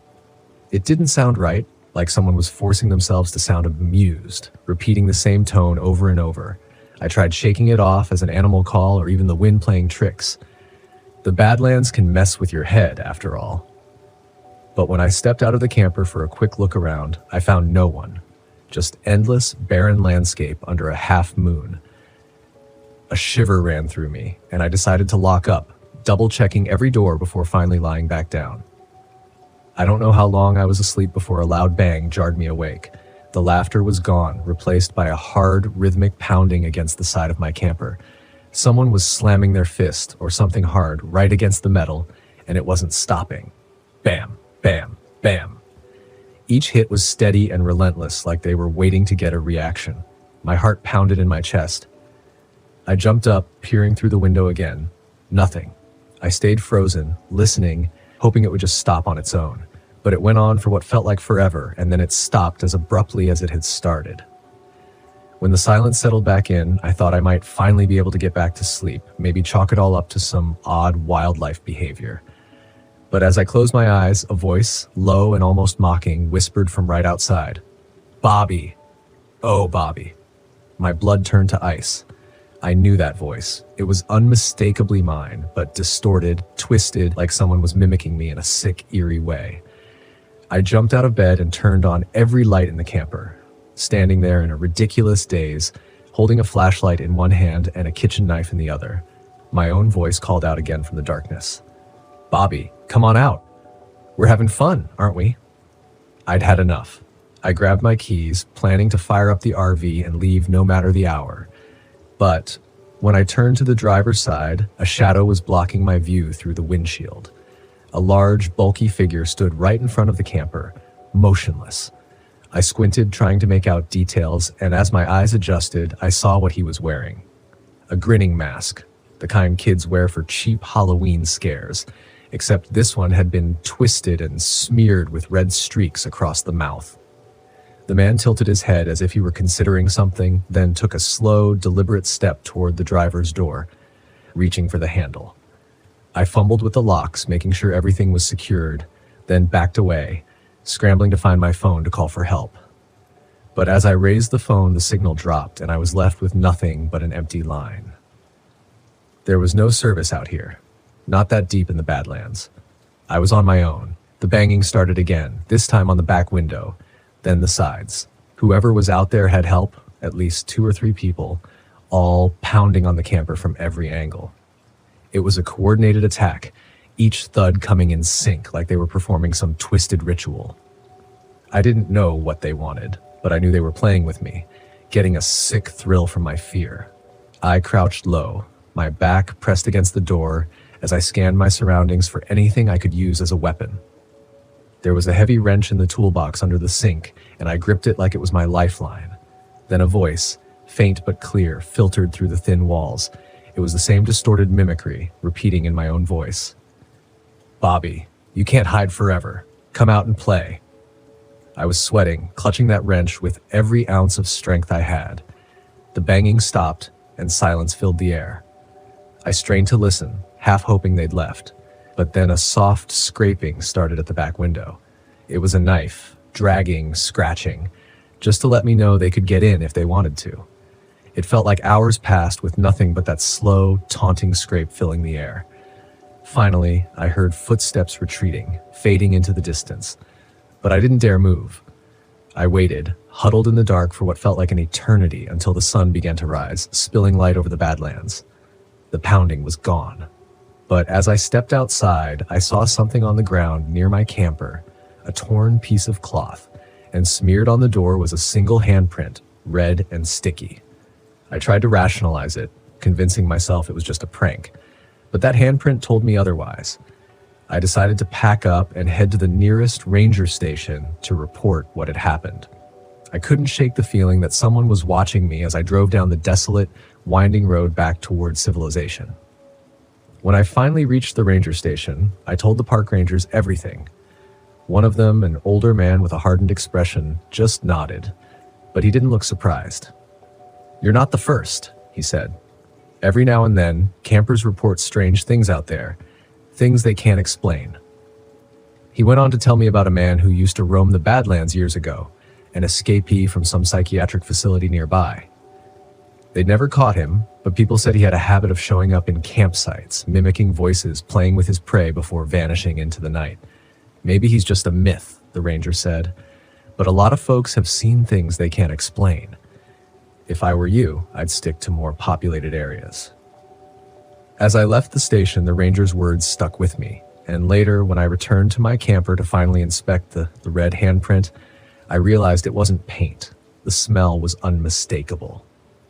With my last glance back at the Badlands, I couldn't shake the feeling that somewhere out there, he was still watching, still waiting for the next camper, unlucky enough to stumble into his territory. I spent weeks getting my RV ready for this trip. Up to North Dakota, always wanted to check out Theodore Roosevelt National Park. Heard nothing but good things about the place, and being a history buff, figured it was the perfect fall escape for me. I'm low, by the way, Arlo Finnegan, a little bit of a loner, but what can I say? I like having all this space in the RV to myself. Makes me feel like a modern-day nomad, even without a horse. First couple of days were all good, hiked around, saw some seriously impressive bison. It's like the Wild West never disappeared out here. You know, that evening. I made a fire grilled, the worst steak of my life. Note to self, learn how to cook before the next road trip, and finally settled in with a book for the night. Now that's peace. Everything changed on the third day. I was way out in the south unit of the park. So this trail that supposedly was meant for experienced hikers thing is, I'm experienced, like I've climbed some pretty gnarly routes out in Oregon. This wasn't even a challenge until it was, see, somewhere along the way must have lost track of the marked path. Daylight was starting to wane through the trees, which wouldn't have bothered me so much. If I weren't already spooked, it's hard to explain. It was just this feeling, a prickle on my skin, like something was watching me, but I couldn't see what that thought stuck. I slowed down, scanning the trees. It had to be a deer or something, right? I even called out a couple of times, you know, the usual, "Hey, bear" stuff. Not that I thought it was a bear, but hey, sometimes making noise is enough to scare smaller critters off. Nothing, not a damn thing. I decided to keep walking, figured I'd looped back to the RV.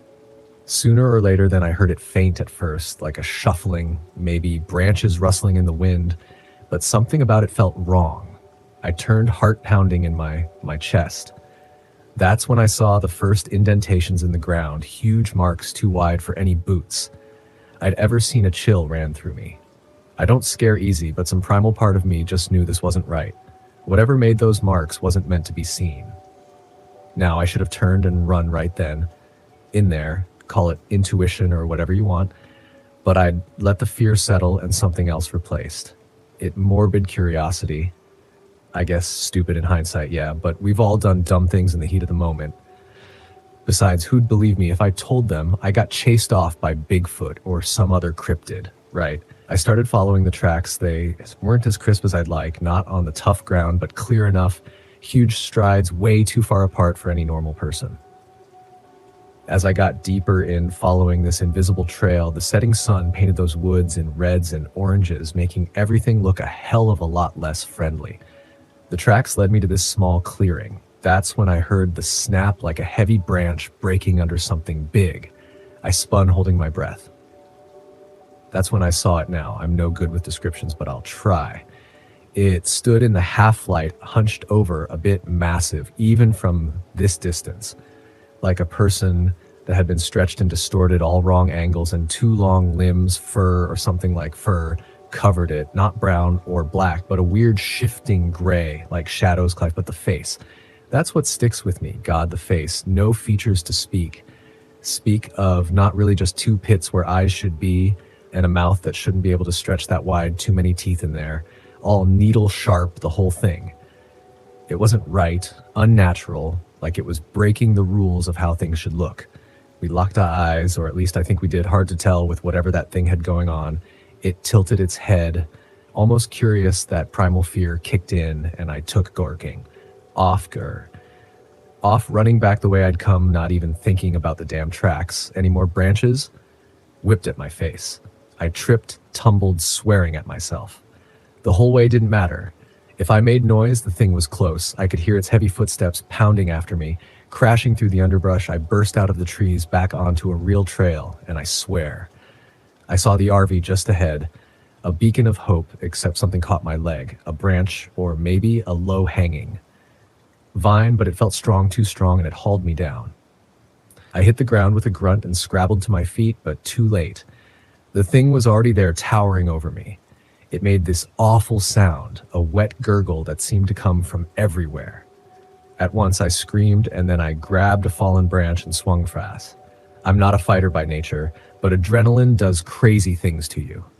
I caught the thing in its side. It gave a startled bellow, and that bought me just enough time to scramble up the path. Damn, why hadn't I noticed how overgrown it was earlier? I barreled down at heart in my throat, that gurgling growl echoing behind me. My lungs burned, but I had to get to my RV. I had a flare gun in there somewhere, and maybe it might scare this thing off. I saw the RV up ahead, a blessed square of metal against the encroaching night, but just as I thought I was in the clear, I ran into something solid. It didn't give like a tree trunk. Would terror made me look up just as the hand closed around my throat. I don't know how to describe it, like bone, but wet and cold, so damn cold. Huge endless fingers wrapped around me, lifting me clean off the ground. I kicked and struggled, but its grip was like a steel vise. I could feel its breath on. My face felt like something rotten, and those pits, they glowed faintly, now burning into me. And I knew it was taking its time, savoring this.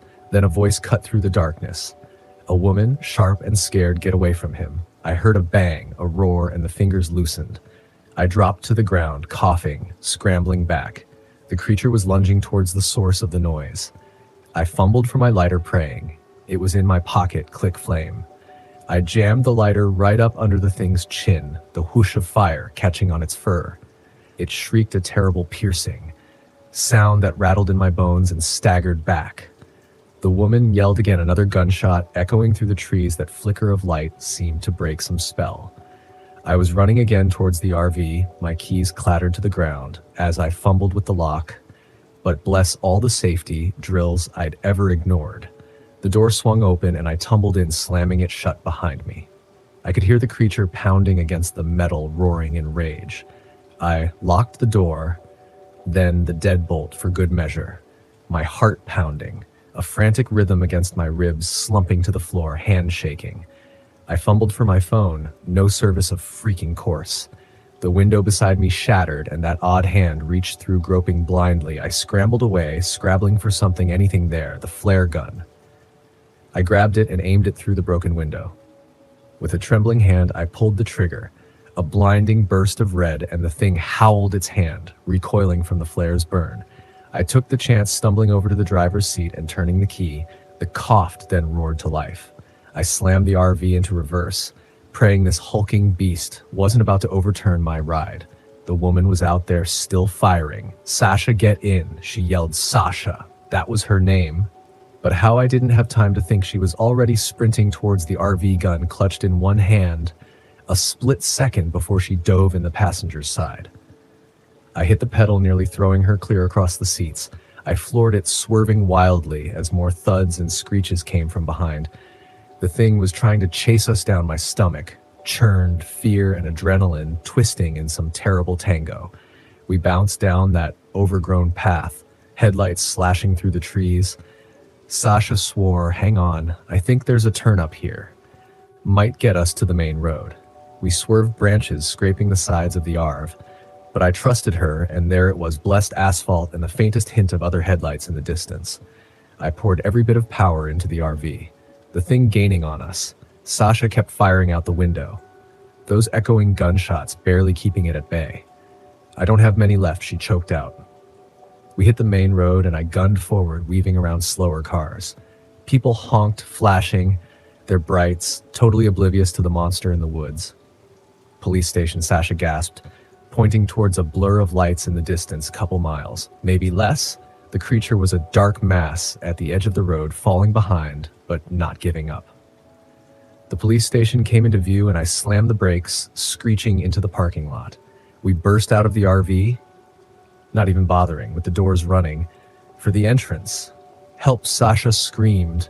"Help us." An officer appeared, gun drawn, expression shifting from confused to alarmed. More officers followed, and suddenly the night exploded with noise, and flashing lights. I ducked behind a squad car, hearts still rattling against my ribs as they fired into the darkness. The creature finally retreated back into the night, its roars fading as it vanished into the trees. It took hours to explain everything, at least everything. I could remember the cops swore there had been no reports of an animal like that, but they seemed to take Sasha's words seriously. She was military. She said on leave from a special operations unit down in Texas on a camping trip. She'd heard the gunshots track them back here. They found the clearing, the massive footprints, the signs of a struggle, but nothing of the creature itself. It had disappeared without a trace. No one believed most of my story. Of course, trauma shock. They tossed out the usual explanation, but Sasha, she believed me. We exchanged numbers, promised to stay in touch. I even learned a bit about her unit. What they specialized in, turns out there's more out there lurking in the shadows than most folks realized. The next few days were a blur of paperwork interviews, and a long drive back home took forever to scrub the blood out of the RV's carpet, but I managed. I sold the thing shortly after. I don't think I'll be doing any more solo road trips for a while, sometimes at night. I still hear that terrible, wet gurgle echoing in the empty spaces of my apartment, or I'll see a shadow move too quickly. At the edge of my vision and flinch, I'll probably never stop. Looking over my shoulder, wondering if the next set of eyes in the dark will be those empty, glowing pits the locals started, calling it the Shadow Walker, at least the ones daring enough to even talk about it. But to me, it'll always be something else, something more primal. The Eater in the dark. My name is Liam Clinton, and I'm 40 years old. This happened last fall at Spruce Knob, the highest peak in West Virginia. I had just finalized my divorce, packed up my life, and hit the road in an RV that still smells like the dealership. I told myself this trip was about reconnecting with nature, about finding some clarity, but really, I was running from guilt, loneliness, and the wreckage of a life I'd built and then broken. I chose Spruce Knob because it was isolated, and isolation was exactly what I thought I needed. I didn't know the stories. I didn't know about the Devil's Rock. If I had, I'd like to think I would have turned back, but honestly, I don't know if I could have resisted. I arrived in the late afternoon, the sun slipping behind the ridge as I parked my RV at a campsite near the summit. The forest here was dense, the spruce trees standing like sentinels in the fading light. I set up a small fire and sat by it, nursing a cup of coffee that had long since gone cold. That's when I met Eli. He was the kind of man who looked like he belonged in the mountains, tall, broad-shouldered, and weathered like an old oak tree. I'd stopped by the trailhead earlier to get a map, and he must have noticed the out-of-state plates on my RV, because he wandered over to introduce himself. "You're new around here," he said, his voice gravely but not unkind. "Just passing through," I replied. We talked for a while, mostly about the trails and the weather. Then, as if it were an afterthought, Eli asked, "You hear about the Devil's Rock yet?" I shook my head, curious despite myself. "It's an old legend," he said, leaning against a tree. "There's a boulder deep in the woods, smooth as glass. They say folks claim if you touch it, you can make a wish, but it always comes at a price." I laughed nervously. "And what's the price?" Eli's eyes darkened. "Depends. Sometimes it's your sanity, sometimes it's worse." I tried to brush it off as campfire talk, but his tone stayed with me long after he walked away. The first night was uneventful, but strange things started happening. The next day, I set out on one of the trails Eli had recommended, hoping to clear my head and maybe snap a few photos. The forest was quiet, too quiet. No birds, no rustling leaves, just the sound of my boots crunching on the dirt. That's when I noticed the trail veering off to the right, unmarked and overgrown. I don't know why, but I felt compelled to follow it. The path twisted through the trees, narrowing until I reached a clearing. In the center of the clearing stood a massive boulder, smooth and black, its surface glinting faintly in the dim light. Dead trees surrounded it, their branches bare and skeletal. I didn't stay long. There was something about the place that made my skin crawl. That night, the tapping started. I was lying in bed, half asleep, when I heard it. A soft, rhythmic tapping against the side of the RV. I froze, my heart pounding. It sounded like someone or something was knocking, but when I finally mustered the courage to look outside, there was nothing there. The next morning, I found small handprints in the dirt outside the RV. They were faint but unmistakable, as if left by a child. I shook it off as my imagination, but later that day, I saw her. She was standing just off the trail, a teenage girl with pale skin and long dark hair.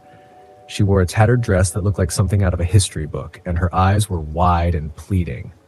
"Are you lost?" I called out. She nodded but didn't speak. I stepped toward her, but before I could get close, she turned and darted into the woods. I chased after her, shouting for her to wait, but she disappeared, leaving no trace but a trail of faint footprints leading toward the clearing. When I returned to the RV, the unease I'd been feeling turned into something darker.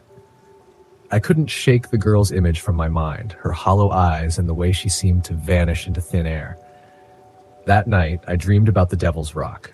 In the dream, the girl was sitting on the boulder, her hands resting on its smooth surface.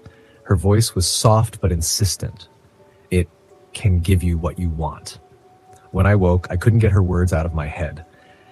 The next morning, I decided to find the boulder again. Again, I don't know what I was expecting. Answers, maybe, or closure. The unmarked trail was easier to find this time, as if it had been waiting for me. The clearing was just as I remembered it, the boulder looming in the center like some ancient monolith. The air was heavy, the kind of heaviness that presses against your chest and makes it hard to breathe. And then she appeared. The girl stood on the far side of the boulder, her expression vacant. She raised a hand, motioning for me to come closer. "Who are you?" I asked, my voice trembling. She didn't answer. Instead, she placed her hand on the boulder and whispered, "It can give you what you want." I hesitated, my heart pounding. The memory of my family, the laughter of my kids, the warmth of my ex-wife's smile flooded my mind. I hadn't seen them in months, and the thought of a second chance was intoxicating. Before I could stop myself, I reached out and touched the rock. At first, nothing happened. I felt a faint vibration beneath my fingers, but that was all. Disappointed, I returned to the RV, trying to convince myself it had been a foolish impulse.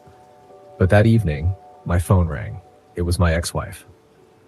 "I've been thinking about us," she said, her voice tentative. "Maybe we should talk." The weight in my chest lifted, replaced by a flicker of hope. I thought the rock had worked, that I'd been given a miracle. But the miracle came with a price. That night, the girl returned. She appeared outside the RV, her face pressed against the window. Her eyes were no longer pleading. They were dark, empty voids that seemed to suck the air from the room. "You made your wish," she whispered. "Now it's time to pay." The lights in the RV flickered, and the shadows inside began to twist and rise. I grabbed a flashlight and stumbled outside, shouting into the darkness, "What do you want from me?" Her voice came from everywhere at once. "It's not me. It's the rock." Desperate, I raced back to the clearing. The forest seemed alive, the trees closing in around me as I ran. When I reached the boulder, it seemed larger, its surface pulsing like a living thing. The girl appeared again, her form shifting and flickering like a glitch in a video. "You can't undo it," she said, her voice echoing, "but you can stop it from taking more." I grabbed a hammer from my pack and swung it at the boulder. The impact sent a shockwave through the clearing, and the girl screamed, her voice merging with the sound of the rock cracking. The boulder split down the middle, a deafening roar echoing through the forest. The girl collapsed, her form dissolving into mist as the air grew still. When I woke the next morning, the clearing was empty. The boulder was gone, reduced to a pile of rubble. I returned to the RV and called my ex-wife, apologizing for everything. Whatever chance we had at reconciliation, I knew it had to come from me, not from some cursed rock. As I drove away from Spruce Knob, I caught a glimpse of the girl in my rearview mirror, standing among the trees. She wasn't smiling, but she wasn't angry either. She was just watching. Sometimes the things we want most come at a price too steep to pay, and sometimes we have to let go to move forward. My name is Nolan Prescott, and back in 2017, I took my RV to the remote stretches of the UK territory in Canada. I've always found solace in the wilderness, a break from the buzz of city life after years of crunching numbers as an accountant. The open road and towering pines felt like a breath of fresh air. I set off early one morning, the sun casting a golden hue over the rugged landscape. The plan was simple: drive until I found a spot that spoke to me, set up camp, and lose myself in a good book. The Yukon was vast, and solitude came easy by midday. I stumbled upon a clearing beside a crystal-clear lake. The water was so still it mirrored the sky perfectly, a photographer's dream. After parking the RV, I decided to explore the surroundings. The air was crisp, carrying the scent of pine, and earth birds chirped intermittently, and the occasional rustle hinted at small creatures going about their day. I chuckled to myself, thinking this was the kind of place where people claim to find themselves. A few hours into my hike, I noticed something peculiar. The forest grew eerily quiet. No birds, no rustling leaves, just the sound of my own footsteps. I brushed it off as the natural stillness of the wilderness and pressed on. But then I saw it, a dilapidated cabin nestled between the trees. Almost camouflaged by the overgrowth, curiosity piqued. I approached the cabin. The wood was rotten and the windows were shattered. It didn't look like anyone had been there for years. Pushing the creaky door open, I stepped inside. The interior was sparse, just a table. A chair and a rusted stove on the table lay a notebook, its pages yellowed with age, flipping. Through, I realized it was a journal entries, dated back decades, detailing hunting trips and the harshness of surviving in the wild. One name kept appearing: C.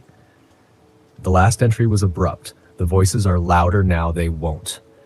Let me leave. A shiver ran down my spine. Dark humor kicked in as I thought, great. I've walked into a cliche horror movie setting. I left the cabin, eager to return to the RV. The sun was dipping low and navigating the forest in the dark. Wasn't on my agenda as I retraced my steps. I couldn't shake the feeling of being watched. Every so often I'd catch a glimpse of movement in my peripheral vision. But when I turned, there was nothing back at the RV. I locked the doors and settled in for the night. The wind picked up, causing branches to tap against the vehicle. It was unsettling, but nothing I couldn't handle. I made myself a cup of instant coffee and tried to read, but my mind kept wandering back to the journal and its ominous final words. Sleep came fitfully around midnight. A loud thud jolted me awake. I sat up, heart pounding, listening intently. I heard footsteps. Circling the RV, probably just a bear, I whispered to myself, though I wasn't entirely convinced, reaching into the drawer beside me.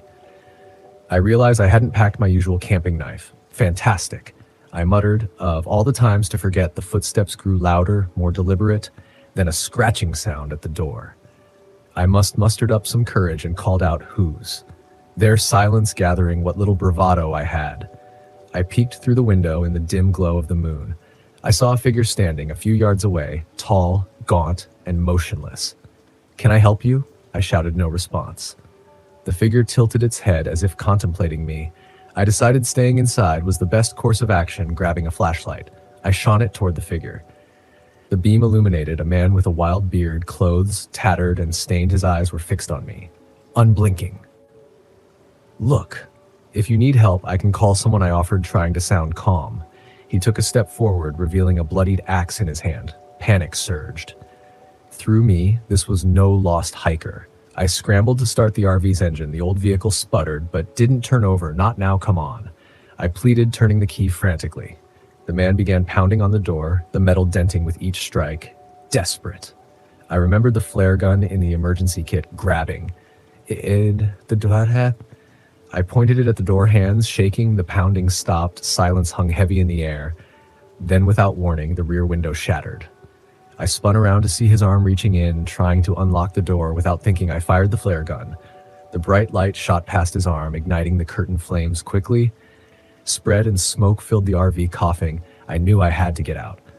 I kicked open the side door and dashed into the night. The cold air hit me like a wall, but adrenaline kept me moving behind me. The RV was engulfed in flames, illuminating the area. I could hear his footsteps chasing after me. The forest was a maze of shadows and obstacles. Branches whipped against my face.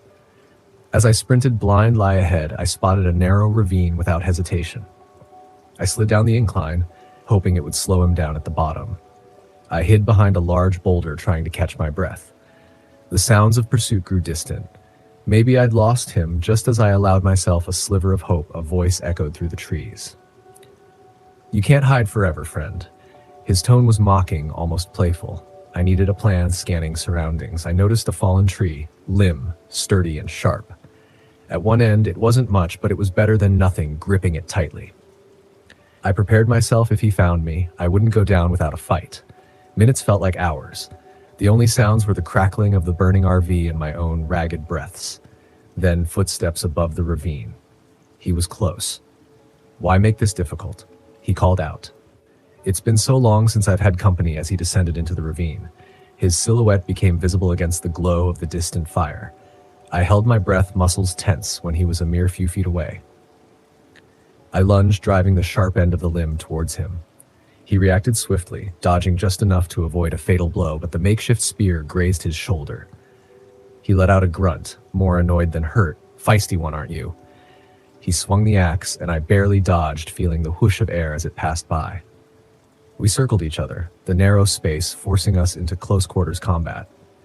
"Why are you doing this?" I shouted, hoping to distract him. He chuckled. "Darkly, solitude gets lonely. Got to have some fun now and then." He charged at me, and we grappled up close. The stench of decay on him was overpowering. I struggled to keep the axe at bay, using all my strength. I managed to twist his wrist, causing him to drop the weapon, seizing the opportunity. I kicked him back and grabbed the axe, now armed. I pointed it at him. "Stay back." He raised his hands mockingly. "What now? You think you have the guts?" I didn't wait to find out. I turned and ran further down the ravine, the weight of the axe slowing me, but offering a sense of security. Behind me, his laughter echoed eerily. Run as fast as you can." The terrain became treacherous, rocks slick with moss.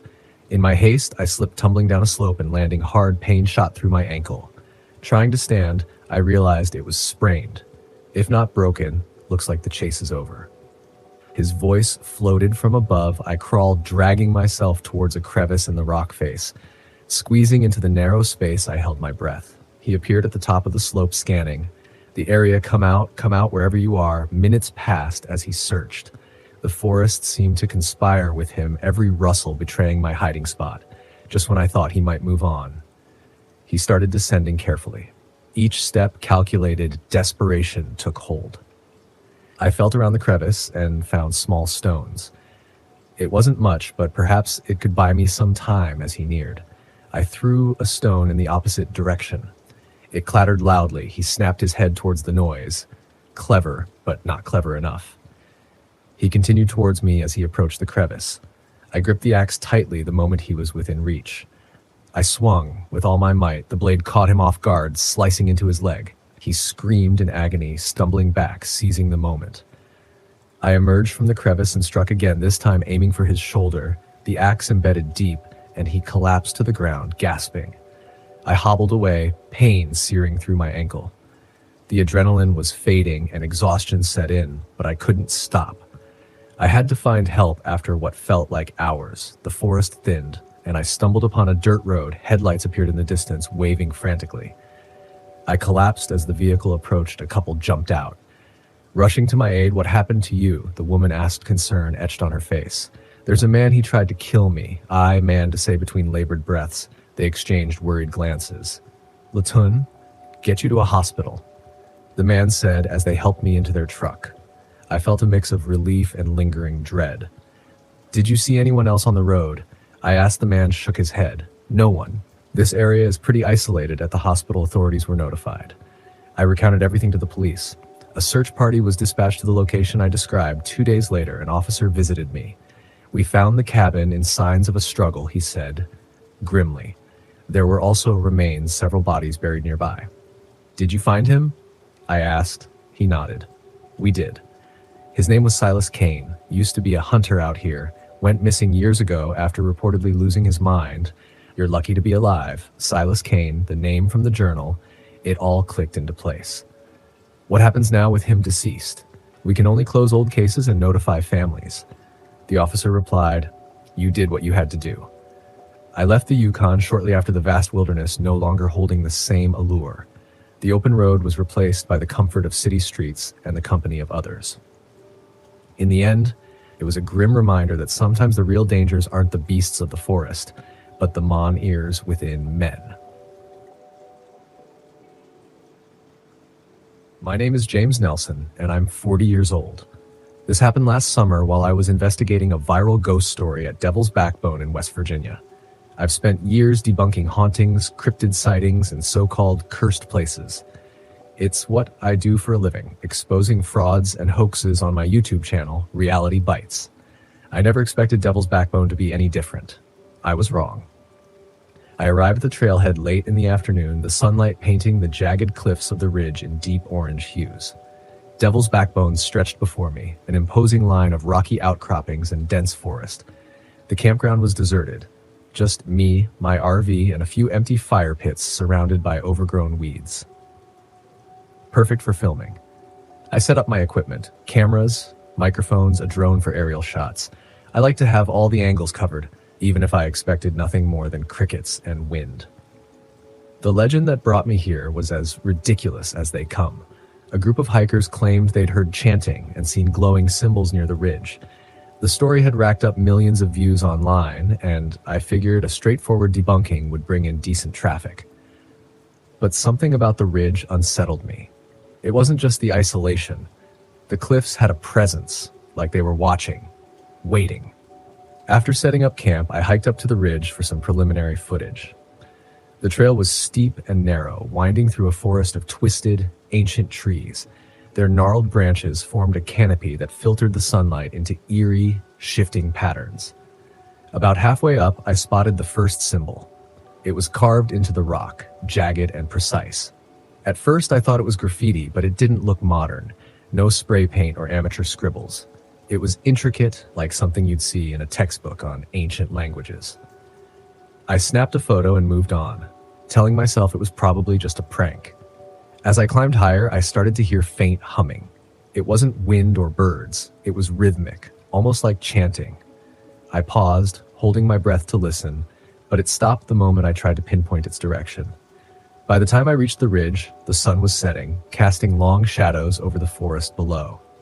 I launched my drone, hoping to capture the cliffs from above.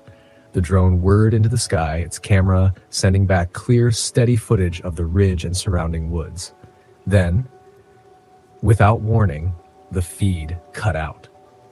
I stared at the screen, confused. The drone was still airborne, but its signal was gone. Moments later, it plummeted out of the sky, crashing somewhere in the trees. Frustrated, I made a note to retrieve it in the morning and headed back to camp. As darkness fell, the first few hours of night were uneventful. I sat inside my RV, editing the day's footage and making notes for the next day. Around midnight, I stepped outside to check the cameras I had placed around the site. That's when I saw the lights. They flickered along the ridge, moving slowly, like lanterns swaying in the wind. I grabbed my binoculars and focused in. What I saw sent a chill down my spine. A figure stood on the edge of the cliff. It was shrouded in shadow, its features indistinct, but it was watching me. I froze, my breath catching in my throat. "Hello," I called out, my voice trembling despite my best effort to stay calm. The figure didn't move. Then, slowly, it raised an arm and pointed directly at me. I backed into the RV, slamming the door shut. My hands shook as I locked it, trying to convince myself it was just a trick of the light or maybe another camper playing a prank. But deep down, I knew better. The next morning, I found scratches on the RV's exterior. They were deep, parallel grooves, like claw marks running along the side of the vehicle. My stomach churned. I checked my cameras, but the footage was corrupted, static and flickers of distorted images.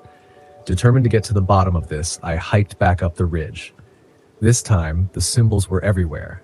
They were carved into trees, etched into rocks, even scratched into the dirt. The humming started again, louder and more persistent. I reached the crash site of my drone, but it wasn't there. Instead, I found a backpack. It was torn open, its contents scattered, a water bottle, a map, a trail guide. There was no sign of its owner. As I examined the scene, I felt the air grow colder. A shadow passed over me, and I turned to see the figure from the night before, standing just a few feet away. It wasn't human. Its limbs were too long, its face shrouded in darkness, except for its eyes, glowing like embers. I ran. Back at camp, I tried to start the RV, but the engine wouldn't turn over. The figure appeared again, standing at the edge of the clearing. This time, it stepped closer. "Why are you here?" a voice hissed, low and guttural. I froze, my mind racing. I thought about Vanessa Davis, the historian I'd spoken to before coming here. She'd warned me about the site's history, that a coven of witches had been executed here centuries ago, accused of summoning spirits to protect their land. "I didn't mean to intrude," I said, my voice shaking. "I'll leave. Just let me go." The figure tilted its head as if considering my words. Then it raised a hand, and the symbols around the campsite began to glow, forming a circle of light that trapped me inside. The voice returned, louder this time. "You seek truth where none is welcome. Leave this place or be consumed by it." Desperate, I searched my gear for anything I could use. I found a small bag of salt, an old trick I'd learned for warding off supposed spirits. I poured it around the RV, forming a crude barrier. The figure screamed, a sound that shook the ground beneath me. It lunged at the barrier, but couldn't cross it. "Stay away," I shouted, holding up the salt bag like a shield. The figure retreated, its glowing eyes fixed on me as it faded into the trees. By dawn, the symbols had disappeared and the RV's engine started without issue. I didn't look back as I drove away, my hands gripping the wheel so tightly, my knuckles turned white. When I reviewed the footage later, most of it was unusable, blurry, distorted, filled with static. But one clip stood out. It showed the figure standing on the ridge, its glowing eyes staring directly into the camera. I uploaded the video to my channel, knowing it would be dismissed as a hoax. That was fine by me. Some truths aren't meant to be explained. It all began with a bad decision, as these things always do. I should have stuck to the main trails in Gila National Forest, but something about the allure of Devil's Pass was too irresistible. The name itself, Devil's Pass, was a warning, but I ignored it. The idea of capturing something unique for my nature photography portfolio was too tempting to pass up. Meeting Sam and Kelly at the ranger station felt like fate, or perhaps it was my growing discomfort with the thought of venturing into such an isolated place alone. Sam was the kind of man who radiated overconfidence, bordering on arrogance. His wiry frame and grizzled beard suggested he'd seen far too much of the world, and survived it. Kelly, his wife, was the opposite. Quiet, reserved, and though she said little, I could sense the deep resentment in her eyes. She'd likely been dragged on too many of these wild adventures, each one wearing her down further. "You're heading to Devil's Pass?" Sam asked as I studied the trail map. "We're going there too. You should join us. It's safer in numbers." I hesitated. Safety wasn't my concern. I liked the solitude, but something about his insistence unsettled me, so I agreed. The trailhead was more treacherous than I had expected. After barely a mile, Kelly's boots started falling apart. "Damn, things are falling apart," she muttered, holding up her boot to reveal the sole peeling away. "Maybe we should turn back," I suggested, but Sam scoffed. "She's fine," he said, his voice dismissive. "We'll patch it up." I handed over a roll of duct tape, and Sam wrapped it around her boot. She gave a weak smile. "Thanks. Guess I should have invested in better gear." We continued, but the atmosphere turned grim. Kelly limped behind while Sam barked at her to keep up. The trail became harder to follow, the markers disappearing into the thickening forest. An unsettling, acrid smell lingered in the air, clinging to the coolness around us. "You sure we're going the right way?" I asked, noticing how the map no longer seemed to match the terrain. Sam waved me off. "This is it. Just a little farther and we'll hit the ridge." We reached the ridge just as the sun began to set. The view was breathtaking, the jagged cliffs bathed in golden light like something out of a dream. I snapped a few photos while Sam set up camp near a cluster of bizarre rock formations. The stones were covered in petroglyphs, but these weren't the simple ancient symbols I was used to. They were wrong. "That's unsettling," Kelly murmured, tracing a finger over one that resembled a humanoid figure with elongated limbs and antlers. "It's just art," Sam said dismissively. "Ancient graffiti." But the figures felt alive, staring, watching us. I couldn't shake the feeling that they were somehow waiting. That night, I woke to a sound I couldn't place, a soft, whispering voice on the wind. "Jenna." I froze, heart pounding in my chest. I sat up, scanning the campsite. The others were still asleep. The voice came again, closer this time. "Jenna, come here." My breath hitched. I grabbed my flashlight and swept the beam into the trees, but there was nothing, just shadows, twisting in the pale moonlight. "Did you hear that?" I whispered, shaking Kelly awake. "What?" she mumbled, her eyes bleary with sleep. "A voice," I said, my voice trembling. "Someone's out there." She listened for a moment, then shook her head. "It's just the wind. Go back to sleep." But I couldn't shake it. Something wasn't right. We weren't alone. The next day, we pressed deeper into the pass. The forest grew darker, the trees closing in around us like sentinels. Kelly found another set of petroglyphs, these even more disturbing than the last. One depicted a figure standing over a pile of bones, its antlered head twisted toward the viewer. "Let's keep moving," Sam said, his voice tight. The acrid smell from the night before grew stronger, stinging my nostrils. And then we found it, the altar. A crude stone slab covered in animal bones and ash. In the center, a blackened mass sat, its shape grotesque and unrecognizable, but unmistakably nauseating. "Oh my God," Kelly whispered, backing away. "What is this?" Sam stepped closer, examining the remains with morbid curiosity. "Probably some kind of offering ritual. Old stuff." "We need to leave," I said, my voice shaking.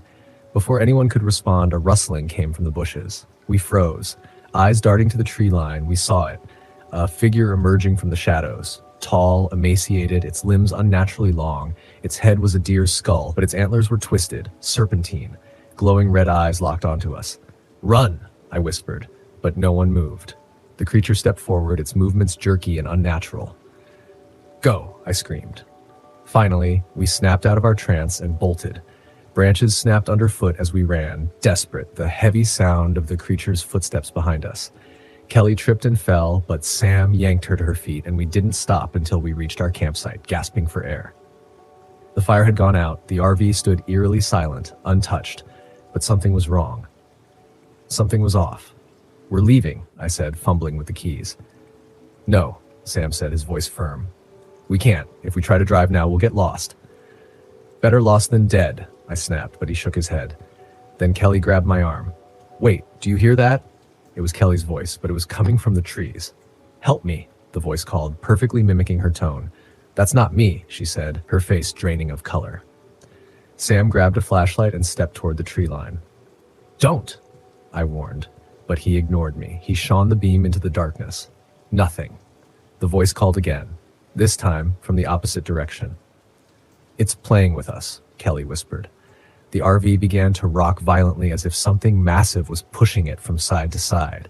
I couldn't take it anymore. I yanked the door open and screamed for the others to get inside. We huddled inside, locking the doors, but the rocking didn't stop. The creature's voice came again. My voice. "Come out, Jenna. It's safe." Kelly broke down, sobbing into her hands.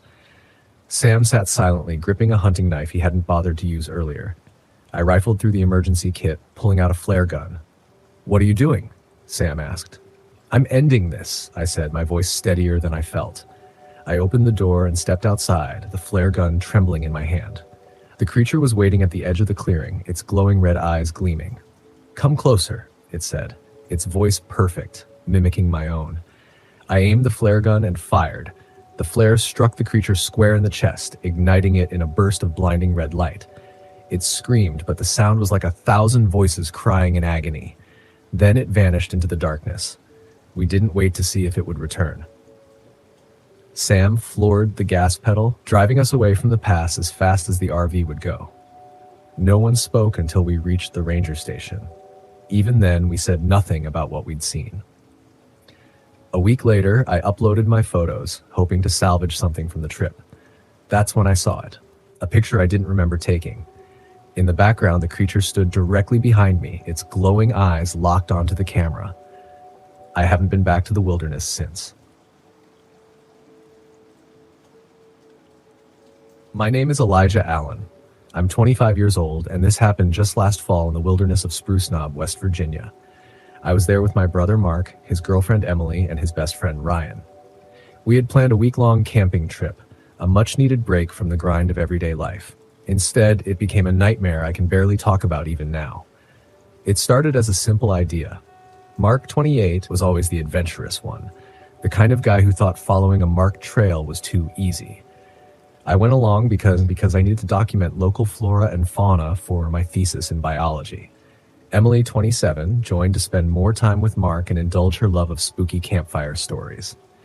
Then there was Ryan, 26, clumsy and lovable, eager to make memories away from his desk job. Together we made an odd group, but we figured we'd have fun. We parked the RV at the Whispering Pines trailhead and set off into the dense, ancient forest. The air smelled of moss and pine, and sunlight dappled the ground through the canopy. Spruce Knob, the highest peak in West Virginia, loomed in the distance. Mark insisted we take an unmarked route he'd found on an old map, and despite my reservations, we followed him deeper into the woods. The first 2 days were relatively uneventful, apart from Ryan's usual mishaps. He forgot a tent pole, forcing us to patch his tent with duct tape. One of our flashlights inexplicably died, even though we had checked all the batteries beforehand. Small annoyances, but nothing we couldn't handle. It was the second night when things began to feel off. We had set up camp near a clearing surrounded by spruce trees. The fire crackled, casting shadows that danced on the surrounding trunks. Emily had just finished telling a story about the children of the forest, ghostly figures said to lure hikers to their deaths. Mark groaned and threw a pine cone at her. "Enough of that nonsense," he said. "You're gonna scare Ryan." Ryan, to his credit, laughed nervously but didn't respond. That's when I noticed the quiet. The usual nighttime symphony of crickets and distant owls had stopped completely. Even the wind seemed to hold its breath. "Do you hear that?" I whispered. Mark smirked. "I don't hear anything." "That's the point," I said. "Peace and quiet." "No," Emily said, her voice tight. "He's right, it's too quiet." Mark rolled his eyes and poked the fire. "You two are just looking for something to be scared about." I decided to let it go, but a gnawing unease crept into my chest. That night, I woke up to what sounded like footsteps circling the tents, deliberate, crunching softly on the forest floor. I held my breath, listening, my heart pounding. "Jesse," a voice whispered. It sounded like Mark. I unzipped my tent slowly, peeking out. The fire had burned down to embers, casting a faint glow. Just beyond the light, I saw Mark's silhouette standing by the trees.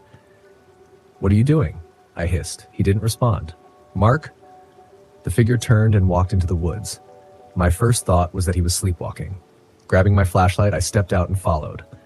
But when I reached the spot where I'd seen him, he was gone. There were no footsteps in the dirt. When I got back to the tents, Mark was snoring loudly inside his. The next morning, I told the group what I'd seen. Mark laughed it off. "You were dreaming," he said. "Too many ghost stories from Emily." "I wasn't dreaming," I snapped. "I know what I saw."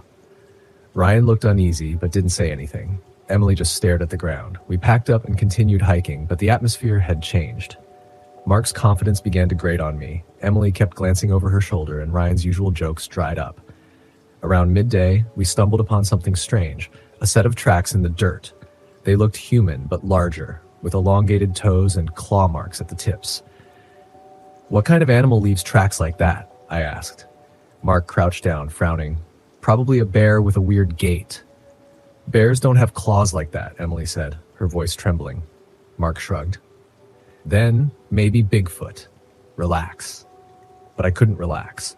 The tracks led straight toward our intended campsite. That night was worse. We built a larger fire and sat close to it, as though the flames could ward off whatever was out there.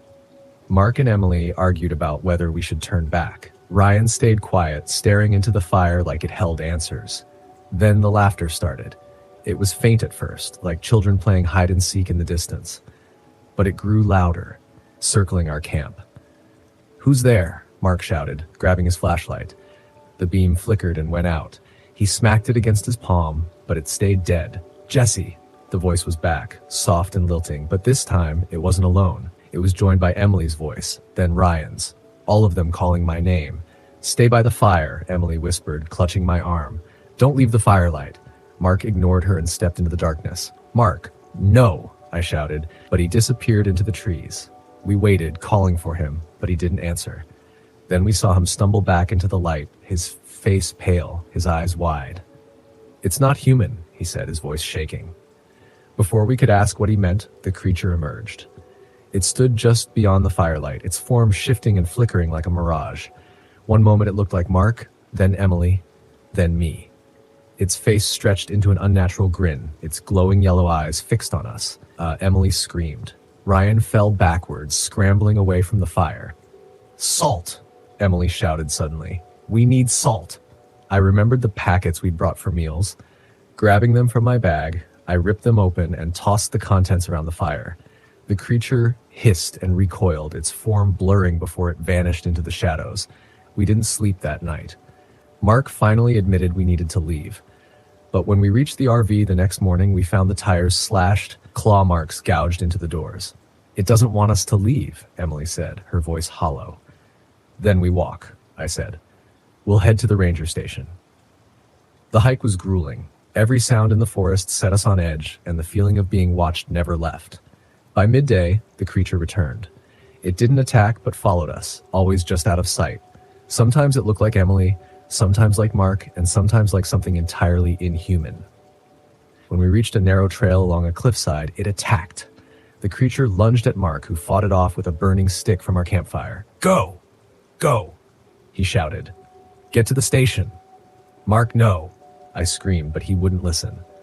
He stood his ground, the flames casting his shadow long against the rocks. We ran. We reached the ranger station at dawn, our legs shaking, lungs burning. The creature didn't follow us into the sunlight, but Mark was gone. Even now, I dream of him standing at the edge of the woods, his eyes glowing yellow. He whispers, "Come back." I never will. I swear, if you budget travelers aren't the cheapest bunch of people around, my cousin Anne convinced me to road trip across the country. In this old RV, he scored off Craigslist his whole pitch. We'll save a fortune on hotels, dude. Yeah. Maybe if you don't factor in gas mileage for this behemoth right now, we're somewhere in Tennessee, I think. Honestly, after a while, all those back roads and state parks blur together. Don't get me wrong. It's kind of beautiful out here. Aeon's all about the hiking and nature stuff me. I'm cool as long as I've got self-service and a cold beer.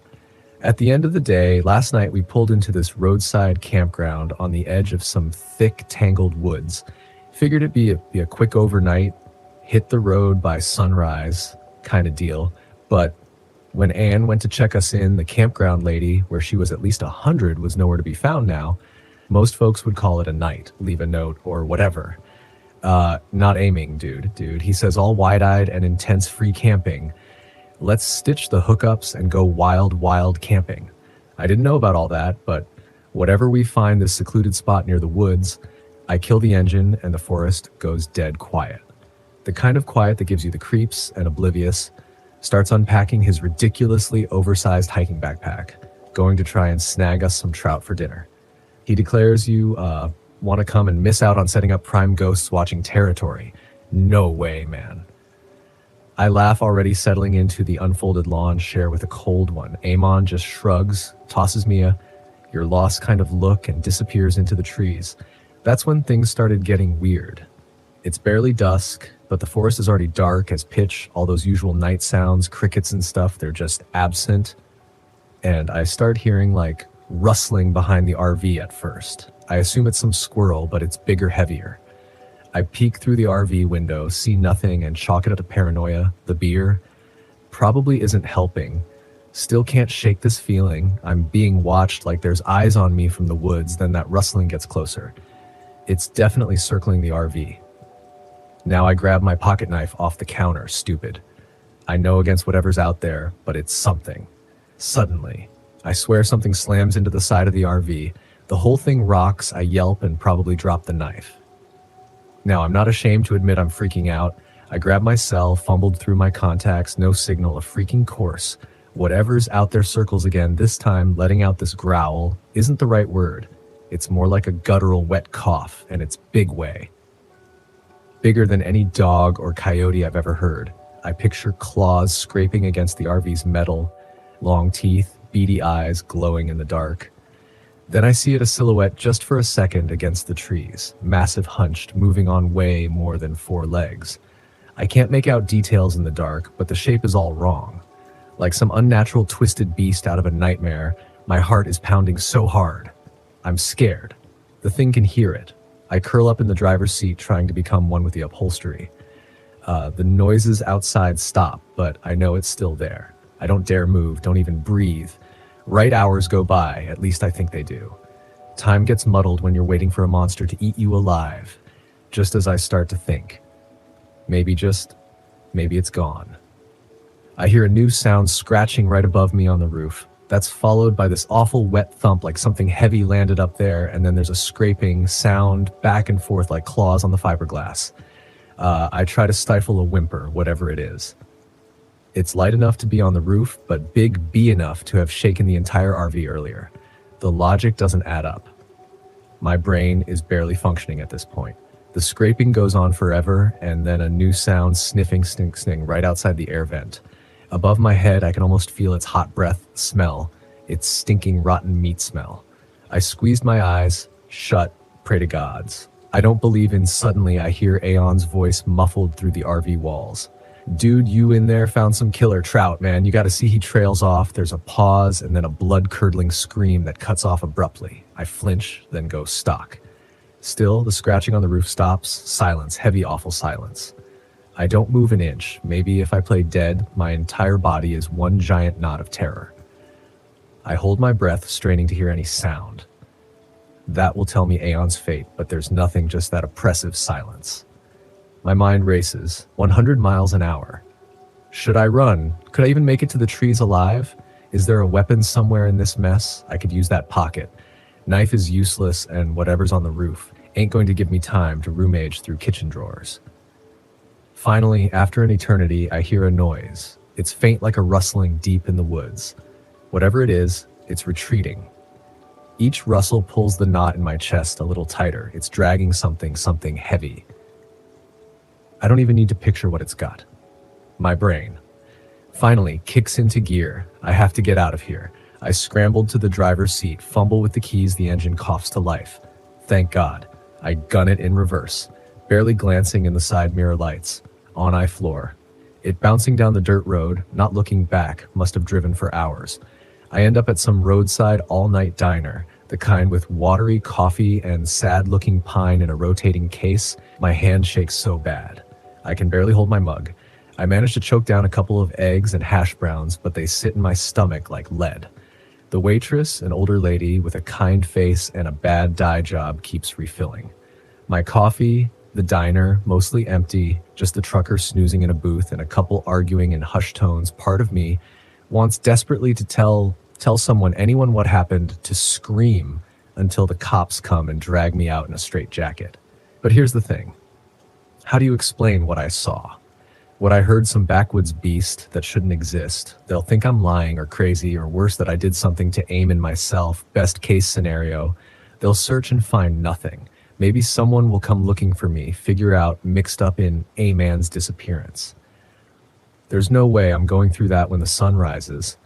I ditched the RV in a grocery store parking lot, figure. The cops might trace it back to me. Less likely they'll bother with some stolen grocery getter. I don't have much on me. Some cash, a burner phone I bought for emergencies, Am's backpack with his fishing gear. I guess I'll try and hitchhike back west. This disappear into the anonymity of the city. The road stretches out ahead, endless and empty. I'll keep moving, keep changing my name, always looking over my shoulder. Maybe someday I'll find a place where I feel safe, where I can tell my story without being carted off to the loony bin.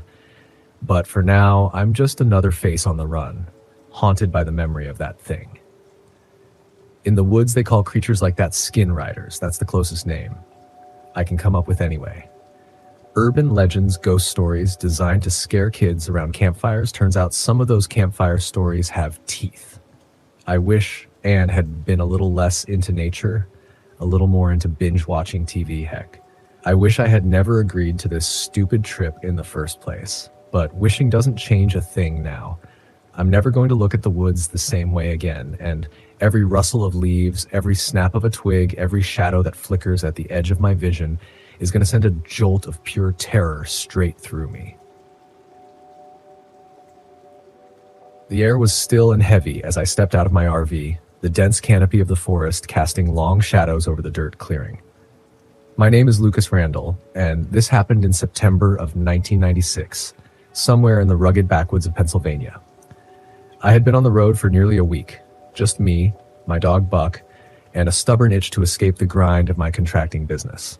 The solitude out here was supposed to be soothing, a way to clear my head. Instead, it felt oppressive, like the trees themselves were leaning in, whispering secrets I couldn't quite hear. I parked at a quiet campground tucked miles off the main highway. The ranger I'd spoken to at the entrance, a wiry guy named Dean, had warned me to keep my fire low and stick to marked trails. "You'd be surprised how easy it is to get lost out here," he said, scratching at the stubble on his chin. "And the locals aren't too keen on visitors poking around off track. Just stay where it's safe." I had laughed it off. Safe? I'd grown up in rougher places than this. My RV was stocked with enough canned food and water to last 2 weeks, and I had a reliable .357 Magnum holstered at my hip just in case. What could go wrong? By the second night, I'd grown restless. Buck was curled up on the passenger seat, snoring softly, and the night stretched endlessly outside. The crickets chirped in rhythm, their noise broken only by the occasional rustling of leaves. I decided to step out for a smoke. The embers of my campfire still smoldered, giving off faint heat in the cool evening. That's when I saw it, movement just beyond the clearing. At first, I thought it might have been a deer or a coyote, but then it stepped closer, just into the faint glow of the fire. It wasn't an animal. It wasn't a person either. It was tall, at least 7 feet, with limbs too long and lean for its torso, like something that had been stretched and warped. Its body was pale and slick-looking, almost like the underbelly of a fish. The thing had no fur or hair, just skin pulled taut over bones. The way it moved was unnerving, with a slow, deliberate gait, as if it had all the time in the world. I froze. Buck's growl from inside the RV broke my paralysis. My hand shot to my holster as the thing's head cocked sharply, like it had just realized it wasn't alone. It let out a sound, not a roar, not a howl, just a strange chittering noise that sent a cold spike of fear down my spine. Without thinking, I shouted, "Hey! Get out of here!" My voice sounded pathetic, even to me. The thing didn't flinch. Instead, it crouched low and launched itself forward, clearing the fire pit in a single fluid motion. I barely had time to react. My gun came up, and I fired. The shot cracked through the night, but the thing was fast. Too fast. The bullet only grazed its side, leaving a dark smear on its pale skin. It didn't even slow down. Buck barked wildly, clawing at the window of the RV, but I was already moving. I bolted toward the RV door, slamming it shut just as the thing's long, clawed hands swiped at my back. The window cracked under its weight as it ran along the side of the vehicle back, its chittering turning into a low, guttural clicking. I fumbled to reload, my hands shaking. The RV rocked violently as the creature climbed onto the roof. Buck was barking and snarling, pacing back and forth like he wanted to tear through the door. I grabbed a flashlight and swung it toward the ceiling, hoping the light might drive it off.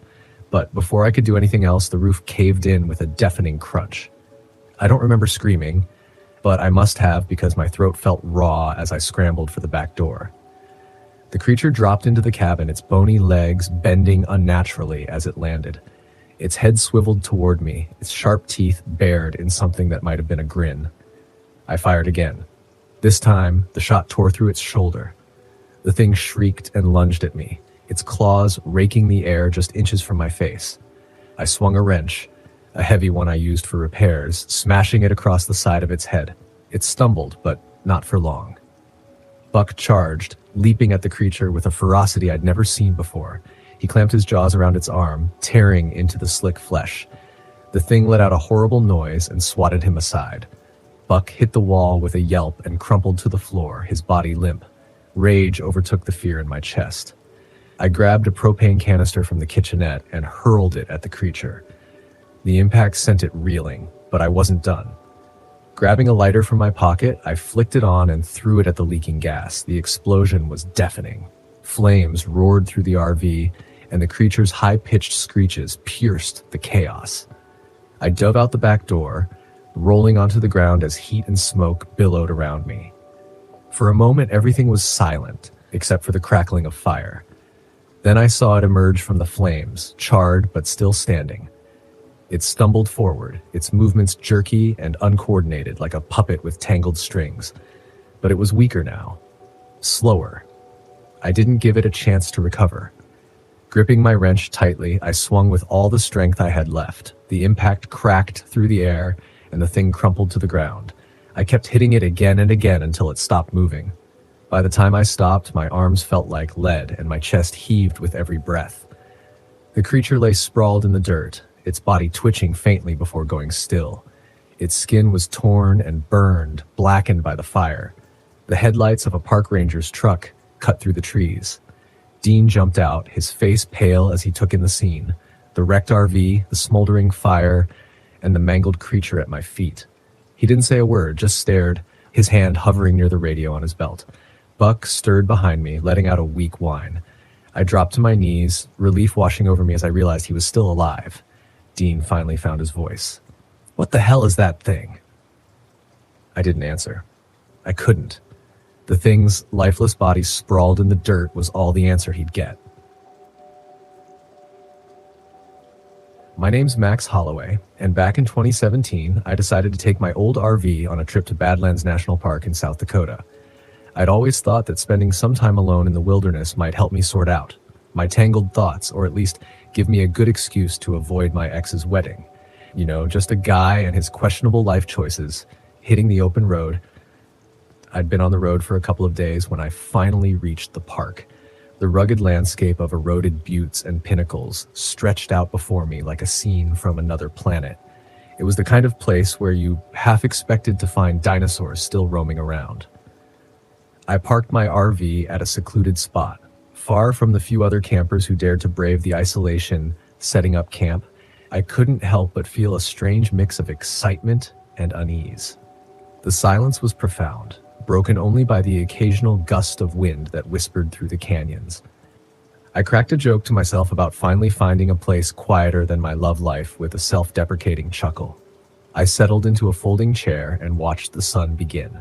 Its slow descent as night fell, the sky transformed into a tapestry of stars. I'd never seen so many in my life. It was like the universe had decided to show off, and I was its sole audience. I made myself a simple dinner over a campfire, canned beans, and Frank's gourmet by my standards. The crackling fire and the vastness of the night sky made me feel both insignificant and oddly content around midnight. I decided to turn in. The RV was cozy enough, and I was looking forward to a good night's sleep. Just as I was drifting off, I heard a faint noise outside, a sort of rustling like footsteps on gravel. I sat up listening intently, probably just an animal. I told myself maybe a deer or a raccoon looking for scraps, but then I heard it again closer. This time definitely footsteps, and they didn't sound like they belonged to a four-legged creature. I peered out the small window but saw nothing in the inky darkness, grabbing a flashlight. I mustered the courage to step outside. Who's there? I called out, trying to keep my voice steady. Silence. I swept the flashlight beam across the landscape, its narrow cone revealing nothing but the twisted shapes of rock formations and sparse vegetation, feeling a bit foolish. I decided to double-check that the RV was locked up tight. Satisfied, I headed back inside and chalked it up to my imagination. Just as I was about to lie down again, a loud thud reverberated from the back of the RV. My heart leaped into my throat. This was no raccoon. I grabbed a tire iron from under the seat, my only makeshift weapon, and crept toward the rear. Okay, Max, I whispered to myself. It's probably nothing. Maybe a branch fell or a rock slid. No need to panic. My attempt at self-reassurance wasn't particularly convincing. Another thud, more forceful. This time shook the entire vehicle. The hairs on the back of my neck stood up.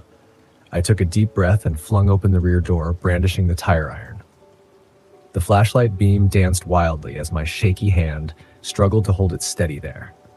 Just beyond the reach of the light stood a figure, tall, gaunt, and utterly motionless. "Hey, who are you?" I shouted, trying to sound authoritative, but failing miserably. The figure stepped forward into the light, revealing a man with a weathered face and piercing gaze. His clothes were tattered, stained with what looked alarmingly like dried blood. He smiled a slow, unsettling grin that sent a chill down my spine. "Nice night for camping, isn't it?" He said, his voice raspy. "Look, man, I don't want any trouble," I replied, tightening my grip on the tire iron. "Neither do I," he said, taking another step closer. "Just thought I'd make a new friend out here in the middle of nowhere."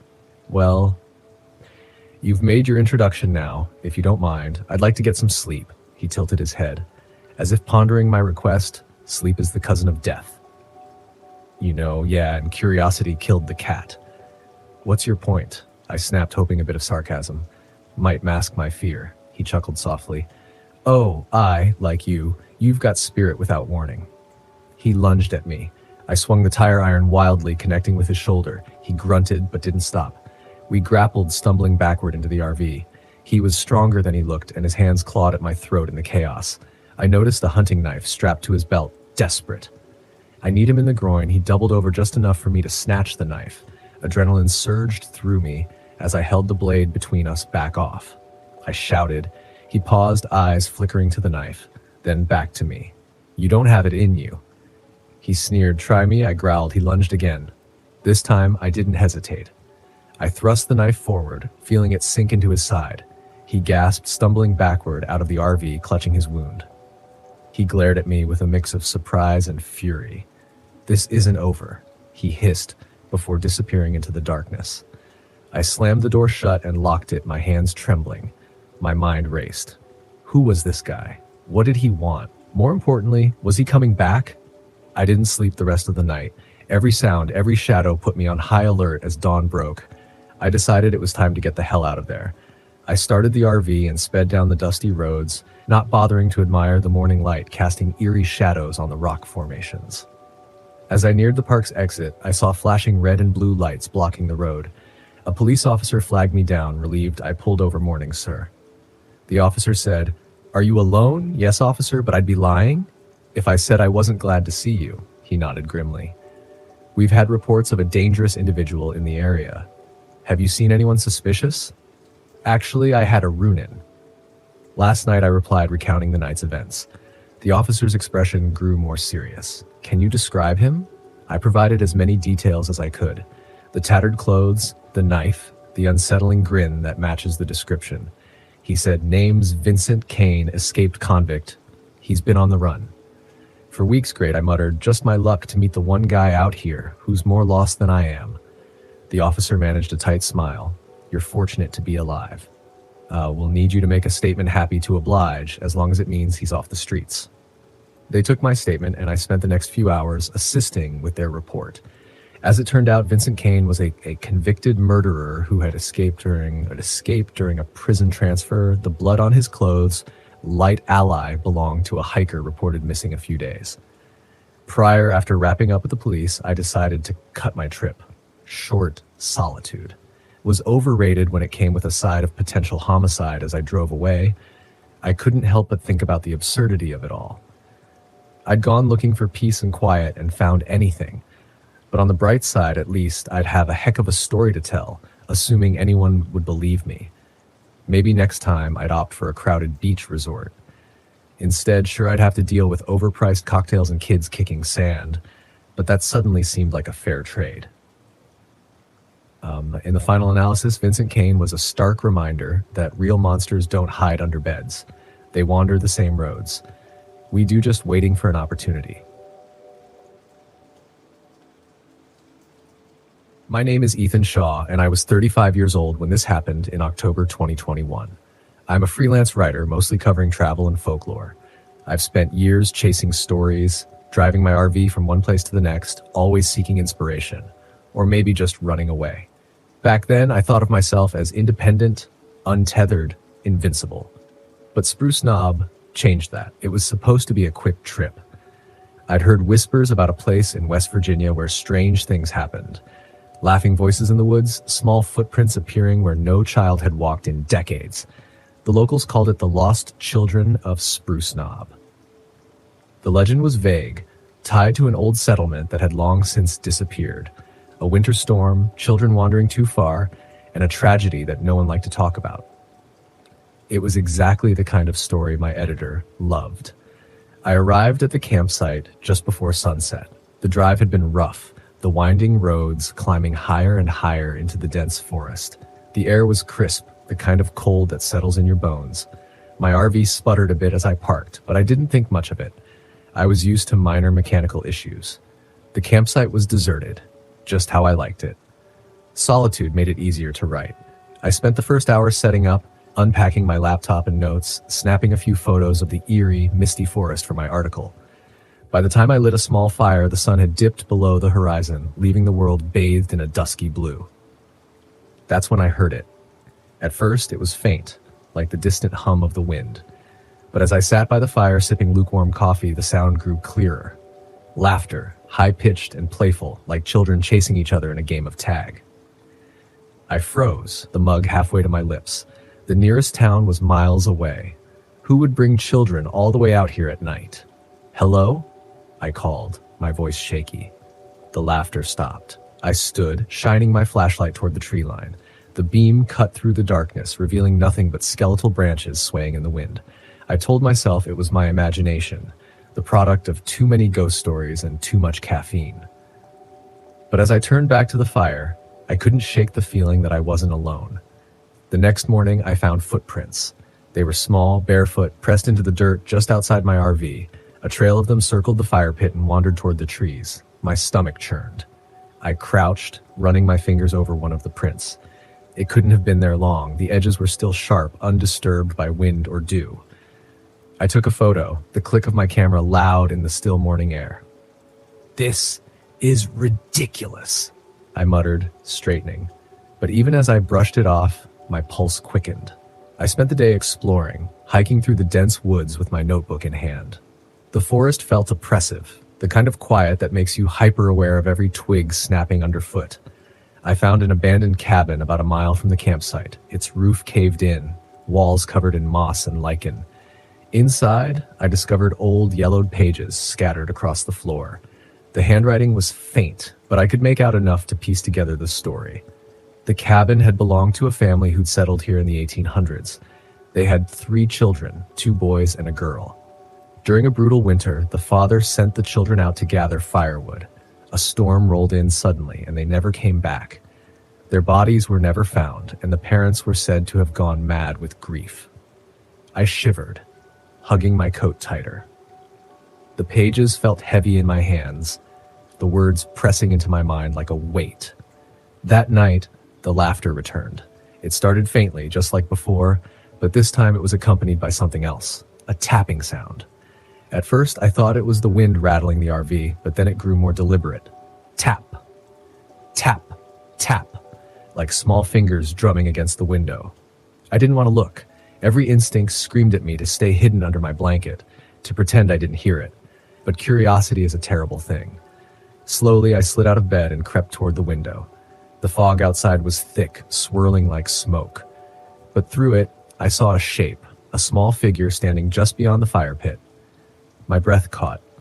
It was a little girl, no older than 7, with long hair tangled around her face. Her dress was ragged, her bare feet pale against the damp earth. She stood perfectly still, her head tilted, as if waiting for me to step outside. I backed away from the window, my heart pounding. "No," I whispered. "No way." The tapping stopped. When I finally worked up the courage to look again, she was gone. The next morning, my RV wouldn't start. I turned the key over and over, but the engine just coughed and sputtered. The battery was fine, the fuel gauge full. I had no explanation. "Great," I muttered, slamming the steering wheel. Just great. There was no cell service, no way to call for help. I was stranded. Determined to distract myself, I decided to hike back to the cabin. Maybe I could find more of the journal pages, something to help me understand what was happening. But as I neared the cabin, the forest seemed darker, the air colder. I found the doll on the trail. It was old, its fabric faded and torn, one button eye missing. It hadn't been there the day before. I hesitated, staring at it. Something moved in the corner of my vision, a flicker of motion among the trees. I turned sharply, but there was nothing there. "Marlene," a voice whispered. I spun around, my pulse racing. Marlene. It was a child's voice, soft and pleading, coming from deeper in the woods. "Nope," I said again, backing away. But as I turned to leave, the voice grew louder, more insistent. "Help us." I ran. By the time I reached the RV, I was shaking, my rational mind unraveling, every explanation I'd clung to slipping through my fingers. I locked the door and curled up on the bed, clutching my flashlight like a lifeline. The children didn't wait for nightfall this time. The laughter echoed through the forest, closer and louder than ever. Shadows darted outside the windows, too quick to be seen clearly. The tapping returned, relentless and mocking. And then they came inside. I didn't see them enter, but suddenly they were there. 3 small figures standing at the foot of my bed. Their faces were pale and frostbitten, their eyes wide and hollow. "Why didn't they come back for us?" the little girl asked, her voice like a cold wind. I don't know," I stammered. "They promised," the boy said. "They promised they'd come back." My breath hitched as tears filled my eyes. "I'm sorry. I'm so sorry." They stared at me, their expressions unreadable, and then they were gone. The next morning, I knew what I had to do. I gathered firewood and built a small pyre near the cabin. I placed the doll on top, along with an offering of food and a scarf I found in my RV. Lighting the fire, I whispered a prayer, not to any god I knew, but to the lost children. "I hope this helps," I said, my voice cracking. "I hope it guides you home." The air grew still, the forest holding its breath. For a moment, I thought I'd failed, but then the fire flared, a brilliant golden light that chased away the shadows. The fog lifted. The forest seemed quieter, calmer. When I returned to the RV, it started on the first try. I never wrote the article. Some stories aren't meant to be told, and some wounds aren't meant to be reopened. But I left Spruce Knob with a strange sense of peace, as if the children had finally found their way. And maybe in some small way, so had I. My name is Daniel Fisher, and I was 25 years old when this happened in the fall of 2022. I've always been a skeptic. Science, facts, logic. That's my religion. Ghost stories and urban legends? They're just entertainment, a way for people to make sense of what they can't explain. At least that's what I thought before that weekend in Dolly Sods. It was supposed to be a routine backpacking trip. Just me, my best friend Chris, and his girlfriend Lila. Chris and I had been hiking together since college, and while Lila was newer to the group, she was no rookie. She'd done some Appalachian Trail sections and could hold her own. The plan was simple: 3 days in Dolly Sods Wilderness, a rugged stretch of land in West Virginia known for its otherworldly landscapes. Chris had picked it after reading about its haunted reputation. I rolled my eyes, but agreed. It would be a good story for him to tell over beers. We set off on a Friday morning, our packs heavy with gear, water, and food. The first few hours were uneventful. The air was crisp, the trail well marked, and the scenery stunning. Lila walked a few paces ahead, her long braids swinging as she stopped every so often to snap photos. Chris was his usual self, cracking jokes about the ghosts watching us. "You think Casper's going to show up and roast marshmallows with us?" he said, nudging my arm. "More like Bigfoot," I replied. "Hope you packed extra jerky." By midday, we'd veered off the main trail onto a less traveled path. That was our first mistake. Chris insisted it would be more authentic, a word that always meant trouble. Lila looked uneasy but didn't argue. I should have turned us back then, but my pride wouldn't let me admit we were heading into uncharted territory. That night, we set up camp in a small clearing surrounded by towering pines. The sky was clear, and the stars were so bright you could almost forget civilization existed. After dinner, we sat around the fire, trading stories and laughing. Lila was quieter than usual, her eyes darting to the trees every so often. "You okay?" I asked. "Yeah," she said quickly, forcing a smile. I don't know. This place feels weird, like it's watching us." Chris laughed. "The sods have eyes, huh?" "Don't worry, babe, I'll protect you from the big bad forest." I rolled my eyes. "Let's call it a night. Long day tomorrow." We crawled into our tents, and I was out within minutes. But sometime in the middle of the night, I woke to the sound of whispers, faint, like they were carried on the wind. I lay still, straining to hear. It wasn't words exactly, more like a murmur, but it felt deliberate. I grabbed my flashlight and unzipped the tent. "Chris?" I called softly. No answer. I swept the beam across the clearing. Nothing. Just the flicker of dying embers in the fire pit and the sway of the trees. I chalked it up to my imagination and went back to sleep. The next morning, Lila looked pale, dark circles under her eyes. "You okay?" Chris asked, pouring her a cup of instant coffee. She hesitated. "I heard something last night, whispering." Chris grinned. "I see. I told you, ghosts. They probably wanted some s'mores." I expected her to laugh, but she didn't. Instead, she shot me a look like she was silently asking if I'd heard it too. I nodded and her face tightened. We packed up and moved on, but the mood was different. Lila kept glancing over her shoulder, and even Chris was quieter than usual. By midday, our GPS started acting up, refusing to lock onto satellites. I pulled out the paper map, but it was no use. The terrain didn't match anything on it. "We're lost," I said. "Let's just backtrack," I suggested, trying to keep my voice steady. Chris shook his head. "We're fine. The trail's got to be around here somewhere." We pressed on, but the more we walked, the stranger things became. The trees seemed closer together, their branches intertwining like skeletal hands. The air felt heavy, almost suffocating. And then there were the tracks, hoofprints in the mud, but not from any deer. They were too deep, too large. Some even looked like they ended in clawed toes. I tried to dismiss them, but Lila froze when she saw them. "This isn't normal," she whispered. Chris shrugged. "Probably just an old cow or something." "In the middle of dolly sods," she snapped. "We're miles from any farms." We kept walking, but the tension was palpable. That evening, we stumbled upon a clearing with a circle of stones in the center. At first, I thought it was a fire pit, but as we got closer, I saw the bones, animal bones, bleached white and arranged in strange patterns. Chris let out a nervous laugh. "Well, that's not creepy at all." "We need to leave," Lila said firmly. "Now? It's just some weirdo's idea of art," Chris said. But even he looked uneasy. "Let's camp somewhere else." We moved another mile before setting up camp, but none of us slept well. The whispers came again, louder this time and closer. They weren't just sounds, they were voices calling our names.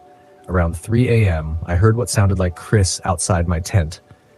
His voice low and urgent. "Jake, come here." I unzipped the tent, but he wasn't there, just darkness and the rustle of leaves. When I checked his tent, he was sound asleep. The next morning, Lila refused to go any further. "I'm done," she said, her voice shaking. "We need to go back." "We don't even know which way back is," Chris argued. "Then we stay put and wait for help." "Out here? With no signal? No way." I sided with Chris, though I regretted it almost immediately. By midday, we were hopelessly lost, the forest closing in around us. That's when it took Chris. He'd wandered off to relieve himself while Lila and I rested by a fallen log. 5 minutes passed, then 10. When he didn't come back, we called his name. No answer. I grabbed my flashlight and started searching, Lila close behind. We found him an hour later, or what was left of him. He was hanging from a tree, his face twisted in terror, his body mangled like something had torn him apart. Lila screamed, and I barely kept from throwing up. We didn't stay to examine him. We ran. By nightfall, we were utterly lost. The whispers followed us, louder now, more insistent. And then we saw it, a figure at the edge of our firelight. It looked human, but its limbs were too long, its head tilted unnaturally. Its glowing eyes burned into me, and when it spoke, it used my voice. "Jake, come here." Lila started chanting under her breath, something about sage and protection. The figure hissed and retreated, but I knew it wasn't gone. We didn't sleep that night, and by dawn we were stumbling through the forest, exhausted and terrified. When we finally reached the edge of the woods, I almost cried. We collapsed near a ranger station, and when they found us, we tried to explain, but no one believed us. They chalked it up to exposure and trauma. Chris's body was never found. I haven't been back to the woods since. I don't plan to. Whatever's out there, it's not meant to be understood. And I know one thing for sure, some legends are real. My name is Emily Allen, and I'm 30 years old. This happened along Paint Creek Scenic Trail in West Virginia during a trip I'd planned to reconnect with my art and, frankly, myself. It was supposed to be a peaceful escape from the noise of the world, but instead it became something I still can't fully explain. I had just come off a long relationship that ended in the kind of breakup that leaves you questioning everything. Your choices, your direction, your worth. Art was the only thing that felt steady, so I packed up my RV and hit the road. Paint Creek had come up in my research as a serene, lesser-known spot for nature lovers. I thought it would be the perfect place to spend a few days sketching and painting in solitude. When I arrived, the place was exactly as described. Quiet, secluded, and hauntingly beautiful. The creek meandered through dense woods, its surface catching the sunlight like shards of glass. The leaves were just starting to turn, and the air carried a faint chill that hinted at the coming fall. I parked my RV near an old wooden bridge that crossed the creek. The bridge looked like it belonged in a ghost story, its weathered boards sagging slightly, but I couldn't resist its charm. I set up camp and spent the first day wandering the trails and sketching the landscape. The stillness was almost too perfect, but I chalked it up to being unused to this level of isolation. That night, I sat by the creek working on a watercolor of the bridge. As the sun dipped below the horizon, the forest around me grew darker and the silence became oppressive. There were no birds, no insects, just the sound of the water trickling over rocks. I tried to focus on my painting, but a strange unease crept over me. It was like the air had shifted, growing heavier, colder. And then I heard it, a faint humming. It was soft at first, almost melodic, but it didn't seem to have a source. It wasn't coming from the creek or the woods. It was just there. I froze, my brush hovering over the paper. The sound grew louder, more distinct, and I realized it was a woman's voice humming a tune I didn't recognize. "Hello?" I called out, my voice breaking the stillness. The humming stopped abruptly, as if I'd startled it. For a long moment, there was nothing but silence. I told myself it must have been the wind or some trick of acoustics. I packed up my supplies and hurried back to the RV. The next morning, I woke to find my art supplies scattered across the ground outside the RV. My brushes were snapped in half, my paint spilled and smeared across the dirt. My first thought was that an animal had gotten into them, but there were no paw prints, no signs of disturbance other than the destruction itself. It didn't make sense. I spent the day trying to paint, but something felt off. The colors didn't look right, the lines felt shaky. Frustrated, I decided to take a break and explore more of the area. The old bridge drew me in again, its weathered planks creaking under my boots as I crossed it. The creek below was impossibly still, its surface like a mirror reflecting the gnarled tree overhead. On the far side of the bridge, I noticed something etched into one of the trees, a name and a date carved deep into the bark, Margaret, 1893. The letters were uneven, as if done in haste, but what caught my attention was the feeling that swept over me as I touched the carving, a sudden, overwhelming sadness that didn't feel like my own. That night, the humming returned. I was inside the RV, trying to sketch, when I heard it again, drifting through the stillness. It was louder this time, unmistakable. The sound seemed to seep through the walls, wrapping around me like a cold embrace. I grabbed my flashlight and stepped outside, my heart pounding. The air was icy, much colder than it had been earlier, and the forest was eerily quiet. The humming led me to the bridge, where the fog had thickened, shrouding the creek in an otherworldly glow. And then I saw her. She stood at the edge of the creek, her back to me. She wore a long dress, the kind you'd see in old photographs, and her hair cascaded down her back in dark waves. She was humming that same mournful tune, the sound weaving through the air like a spell. "Hello?" I called out, my voice trembling. She stopped humming but didn't turn around. I took a hesitant step closer, and as I did, she began to dissolve, her form breaking apart like mist until there was nothing left but the fog. I stood there frozen, unsure if what I'd seen was real or some trick of the light in my overactive imagination. The next day, I decided to drive into town to clear my head. At a small gas station, I struck up a conversation with the attendant, an older man who seemed to know the area well. "You're camping by the bridge, aren't you?" he asked when I mentioned Paint Creek. "Yeah. Why?" He hesitated, then said, "People say it's haunted. They call her the Lady of Paint Creek.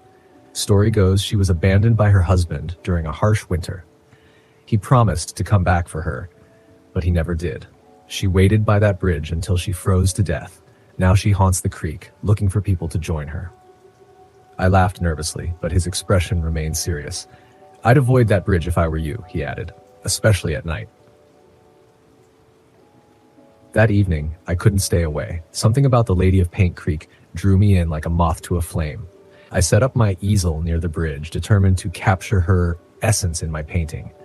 As the hours passed and the sun dipped below the horizon, the fog rolled in again and the humming returned. This time it was louder, more insistent. The air around me grew colder, and when I looked up, there she was, standing in the middle of the bridge. Her face was pale, almost translucent, and her hollow eyes bore into mine. She didn't move, but the humming turned into words, a whisper that sent chills down my spine. "Stay with me." I backed away, but my foot slipped on the wet grass and I fell. When I looked up, she was gone, but the feeling of her presence lingered, heavy and suffocating. I grabbed my supplies and ran back to the RV, locking the door behind me. That night, I dreamed of her.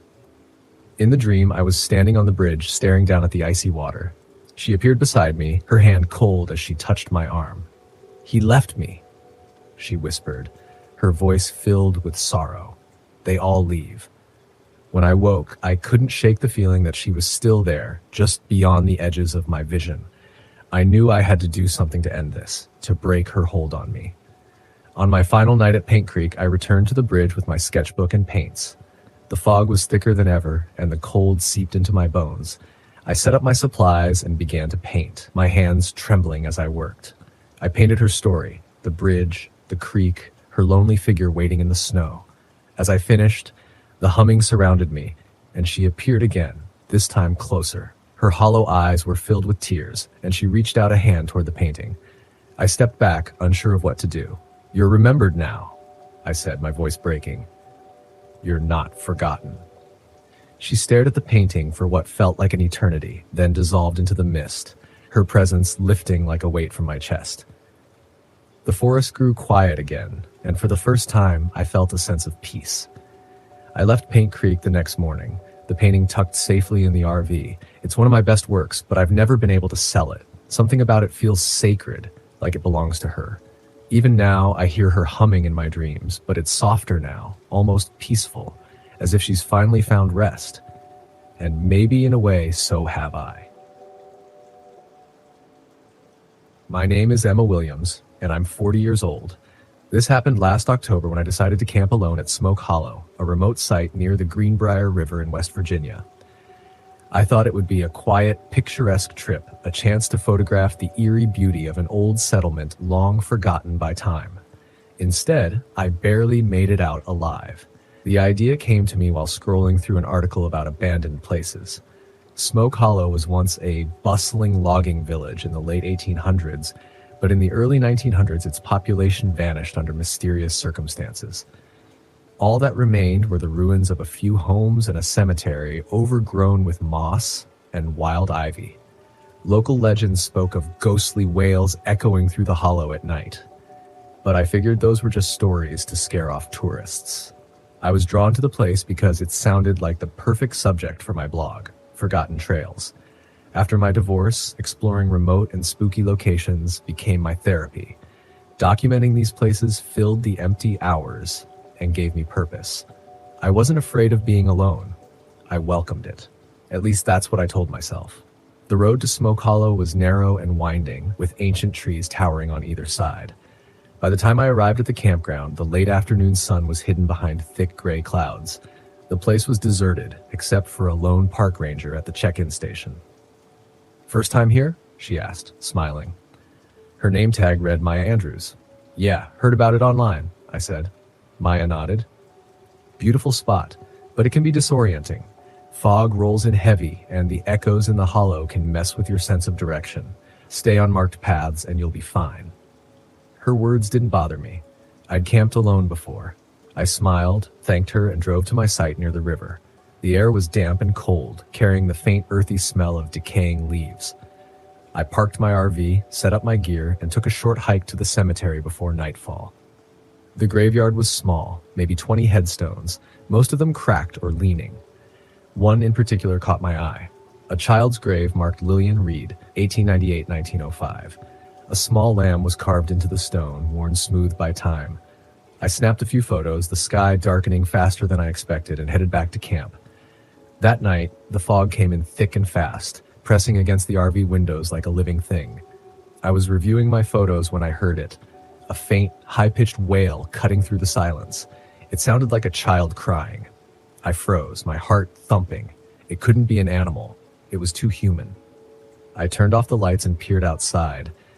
The fog distorted everything, but I saw no movement. I told myself it was just the wind and tried to go back to editing, but the cry came again, this time closer. I grabbed my flashlight and stepped outside, sighed, shivering in the cold. "Hello?" I called, my voice swallowed by the mist. "Is someone there?" Nothing. Just the river gurgling faintly in the distance. Still, I couldn't shake the feeling that I was being watched. When I went back inside, I locked the door and pulled the blinds shut. It was a long time before I fell asleep. The next morning, I found wet handprints on my RV windows, small ones like a child's. My stomach churned. The fog had cleared, leaving the woods damp and muddy, but there were no tracks around the RV, no signs anyone had been there. Shaking off the unease, I decided to head back to the cemetery. It was brighter in the daylight, though the thick canopy still gave the place a shadowy quality. I noticed something I hadn't seen the day before. A journal, lying partially buried beneath a toppled tombstone. Curiosity got the better of me. I brushed off the dirt and opened it. The faded handwriting belonged to someone named Eleanor Reed, likely a mother to the child whose grave I'd seen. The entries were ordinary at first, mentioning chores and weather, but they took a darker turn near the end. One passage stuck with me. "Lillian hears them at night, the crying children. I thought she was dreaming, but now I hear them too.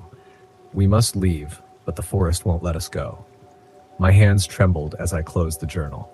It was just an old story, I told myself, a grieving mother's imagination. Still, I couldn't shake the feeling that something was deeply wrong with this place. That night, the crying returned, louder and more insistent. I stayed inside, clutching my flashlight. The sound circled the RV as if whoever or whatever it was wanted me to follow. I fought the urge to look, but then the generator failed, plunging me into complete darkness. I scrambled for my backup lantern, fumbling with the switch. When it flickered to life, I saw them.